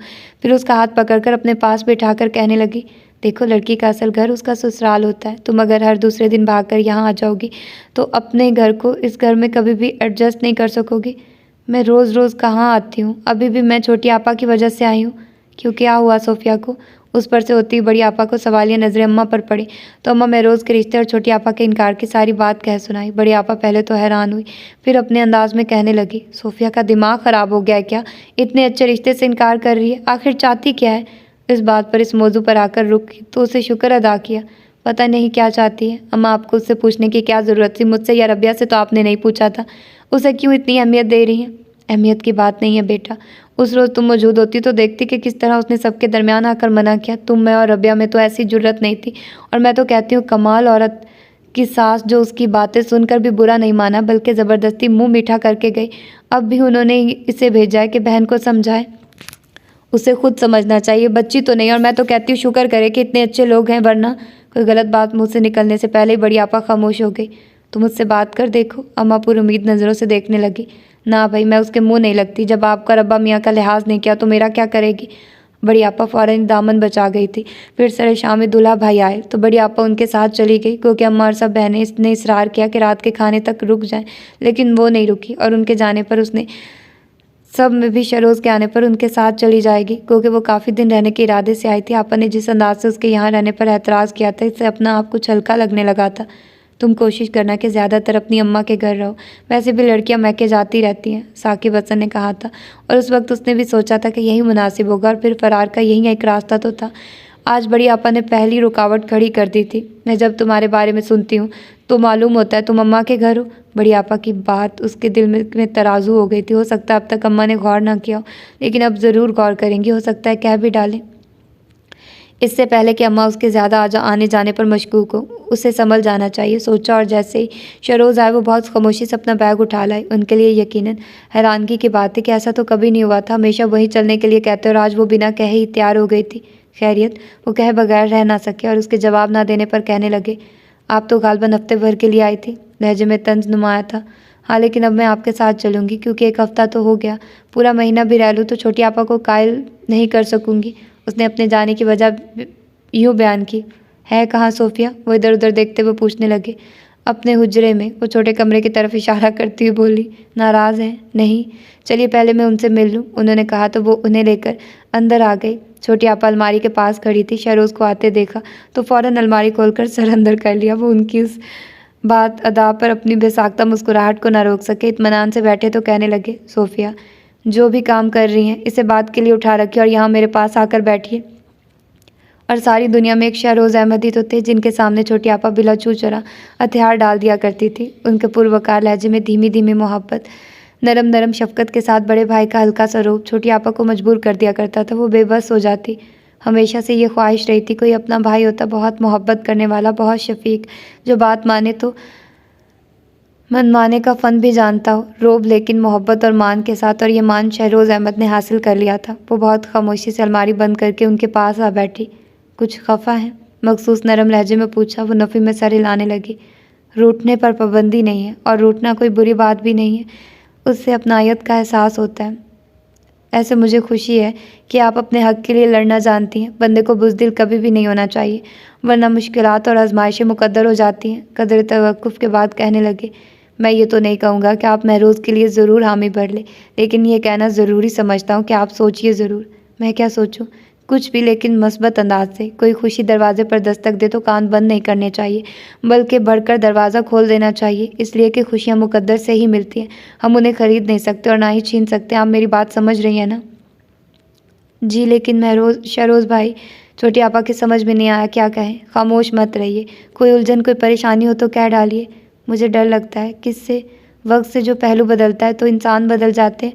वो अपने खदशे को ज़बान पर आने से रोक न सकी। आप गलत नहीं कह रही, मगर महरोज़ मेरा भाई है, मैं उसे अच्छी तरह जानता हूँ। वक्त उसका कुछ नहीं बिगाड़ सकता क्योंकि वो वक्त बदलने की सलाहियत रखता है। फिर भी अगर आपके मामले में उससे कोई गलती या कोताही हुई तो मैं उसे माफ़ नहीं करूँगा। अब इससे ज़्यादा छोटी आपा को और क्या चाहिए था कि वो भाई के मुकाबले में उन्हें अहमियत दे रहा था। फिर भी वो अंदर ही अंदर उलझती रही। दुनिया में लड़कियों की कमी तो नहीं, फिर मैं ही क्यों? मैं जो उसके साथ कदम मिलाकर नहीं चल सकती, और ये बात वो अच्छी तरह जानता है। फिर क्यों कर मुझे अपनाने पर आमादा हुआ? शायद हमदर्दी, तरस और इसके अलावा और कोई बात नहीं हो सकती। सोफिया, शहरोज़ ने उनके झुके हुए सर पर हाथ रख दिया। क्या कोई और यकीन चाहिए? नहीं शहरोज़ भाई, सर पर ठहरे मजबूत हाथ तले वो बेबस हो गई। फिर मैं घर जाकर अम्मी से क्या कहूँ? वो पूरी तरह मुतमईन होना चाहते थे। जो आपका दिल चाहे, वो बेदम होकर बोली। Good girl. वो उनके सर को हल्के से थपकते हुए मुस्कुराए, फिर उसकी तरफ देखने लगे। और वो हैरान थी, मौजूद होते हुए भी मौजूद नहीं, हस्बे आदत खो चुकी थी। उनके नरम लहजे में, लफ्ज़ों के सहर में मखसूस मुस्कुराहट जो उनकी शख्सियत को जाज़बे नज़र बना देती थी। रबिया, उन्होंने पुकारा, लेकिन उसमें कोई हरकत नहीं हुई। यूं ही बैठी एकटिक उन्हें देखे गई। रबिया, आप कहाँ खो गई? उसकी आंखों के सामने हाथ लहराया तो चौंकी और कुछ समझ में नहीं आया तो खड़ी हो गई। उनके साथ छोटी आपा भी बेसाख्ता हंस पड़ी। शहरोज़ भाई, मैं तो समझी थी आपकी सोबत में इसे इंसान बना दिया होगा, लेकिन ये तो क्या ये शुरू से ऐसी हैं? वो फ़ौरन पूछ बैठे। हाँ, बैठे बैठे कहीं गायब हो जाती हैं। मुझे तो डर है किसी दिन अपने वजूद समेत गायब ज़रूर होंगी। छोटी आपा की शोखी लौट आई थी। छोटी आपा, आप तो बस वो खफत मिटाने को उलझने लगी थी कि उन्होंने टोक दिया। फिर उठते हुए, ओके सोफिया, हम चलते हैं। और रबिया, आप अम्मा से कह दीजिए सोफिया ने महरोज़ के हक़ में फ़ैसला दिया है। उसने शरारत से छोटी आपा की तरफ देखा, फिर उनसे पहले कमरे से निकल आई। अम्मा जैसे बैठी थी उसे देखते इशारे से पूछा, क्या हुआ? सब ठीक है अम्मा, छोटी आपा मान गई हैं। वो अम्मा के गले में बाजू डालती हुई बोली। शुक्र है खुदा का, वरना मैं तो बड़ी परेशान थी। वो कुछ कहना चाहती थी कि शरोज़ को आते देखकर खामोश हो गई और अम्मा से हटकर खड़ी हो गई। अच्छा अम्मा अब इजाज़त दीजिए, बेटा रात का खाना खा कर जाते। अम्मा ने रोका। फिर सही बल्कि अब हम सब आएंगे बाकायदा रस्म करने। क्यों नहीं, जब चाहे आओ। अम्मा अब खुशी छुपा नहीं पा रही थी। मैं अम्मी से तय करके आपको इत्तला कर दूंगा। फिर तख्त पोश पर रखा उसका बैग उठा लिया और वो उसके साथ चल पड़ी। अगर आप रुकना चाहें तो। दरवाजे के करीब रुककर उन्होंने बगौर उसकी तरफ देखा कि उनके साथ नहीं चल रही। मेरे खुदा किस मुश्किल में फंस गई, उसने सोचा। ये शायद ले जाना नहीं चाहते और यहाँ मैं रहना नहीं। क्या बात है, उसे सोचते देखकर पूछा। कुछ नहीं, चले। पलटकर एक नज़र आंगन से बरामदे तक डाली। सब अपने अपने काम में मसरूफ़ हो चुके थे। अपना वजूद बेमायने सा लगा, अपनी हस्ती गैर मोतबर। इलाही, ऐसे बेनिशान रास्ते किसी का मुकद्दर ना हो। दिल में हल्का हल्का दर्द करवटें लेने लगा। उनके बराबर गाड़ी में बैठते हुए वो अपने मुकद्दर से सख्त शाकी थी। मैंने तो कभी किसी का दिल नहीं दुखाया, फिर मेरे साथ ऐसा क्यों हुआ। अम्मा के घर से निकलते हुए उन्होंने महसूस कर लिया था कि वह अचानक कुछ चुप सी हो गई। फिर तमाम रास्ता भी वो उसी तरह खामोश और लाताल्लुक सी रही थी। और जब वो अम्मी के साथ महरोज़ की बाकायदा मंगनी का प्रोग्राम बना रहे थे तब भी वो उसी तरह बैठी थी। बेटा तुम भी कुछ कहो ना, अम्मी ने अचानक उसे मुखातिब करके कहा तो वो चौंक गई। फिर सर झुकाते हुए बोली, मैं क्या कहूँ। अरे, अम्मी कुछ कहना चाहती थी कि वो बोल पड़े। असल में इनकी तबीयत कुछ ठीक नहीं है। क्या हुआ। अम्मी परेशान हो गई। सर में दर्द हो रहा है। वो फ़ौरन बोल पड़ी। अच्छा, तुम अपने कमरे में जाकर लेटो, मैं चाय के साथ टैबलेट भिजवाती हूँ। अम्मी ने कहा तो वो ममनून नज़रों से उन्हें देखती हुई वहाँ से उठकर आ गई। लेटने को दिल नहीं चाह रहा था, लेकिन महज इस ख्याल से कि कहीं अम्मी उसे देखने ना आ जाए वो चादर ओढ़कर लेट गई। कुछ देर के बाद शहरोज़ खुद ही चाय लेकर आ गए तो वो बेहद नदामत महसूस करती हुई उठ बैठी। वो उसे कब थमाकर खुद सामने ही बैठ गए। आई एम सॉरी, मुझे पता नहीं कभी कभी क्या हो जाता है। वो उन्हें अपनी तरफ देखते पाकर नज़रें चुराती हुई बोली, कोई कैफियत बिना सबब नहीं होती रबिया। वो कहने लगे, कोई बात होती है जब भी अचानक कैफियत बदलती है। खुशियों में उदास होना और उदासियों के मौसम में खिलखिला कर हंसना, ऐसा यूं ही नहीं होता। पस मंज़र में ज़रूर कोई ऐसी बात होती है। आप बताइए, आपके साथ क्या हुआ। शहरोज़ अहमद होंठों की बेआवाज़ जुम्बिश के साथ नज़रें ज़ाविया बदलती हुई उन पर जा ठहरी। किसी ने कुछ कहा, मेरे हवाले से या किसी और हवाले से। नहीं, वो नफ़ी में सर हिलाती गई। मेरा ख्याल है अम्मा के घर कोई बात हुई है जब भी आप वहाँ से चली आई, वरना आपका इरादा तो। उनकी बात होंठों में रह गई। निदा दस्तक देखकर उन्हें पुकारती हुई कहने लगी, भाईजान आपका फ़ोन है। साकिब हसन नाम बताया। साकिब हसन, उन्होंने दोहराया और उसकी तरफ ऐसी नज़रों से देखने लगे जैसे कह रहे हों, तो ये बात है। तुम उसकी खातिर अपना प्रोग्राम कैंसिल करके चली आई। और वो उनकी नज़रों का मफहूम समझकर बेबसी से सर झुका गई, क्योंकि उसके फरिश्तों को भी मालूम नहीं था कि इस वक्त साकिब हसन का फ़ोन आएगा। चलिए, वो यकीनन आपकी आवाज़ सुनना चाहेगा। प्लीज़ उससे कह दे मैं यहाँ नहीं हूँ। मैं झूठ नहीं बोल सकता। वो उसे अपने आप से उलझते लड़ते संग दिली से देख रहे थे। तो फिर साफ कह दीजिए कि मैं बात नहीं करना चाहती। वो दबे दबे लहजे में चीखी, ये बात आप खुद कह दें। ठहरिए, मैं फ़ोन यहीं ले आता हूँ। वो फ़ौरन चले गए और अभी वो अपने आप को संभाल ही रही थी कि वो फ़ोन लेकर आ गए, सख्त नागवारी का मुजाहरा करते हुए। उनके हाथ से रिसीवर लेकर कान से लगाया। रबिया, रबिया, साकिब हसन बेकरारी से पुकार रहा था। और ये थी इसकी आज की एपिसोड। यकीनन आप लोगों को अच्छी लगी होगी। मिलते हैं इसकी अगली एपिसोड में। अपना ढेर सारा ख्याल रखिएगा। अल्लाह हाफिज़।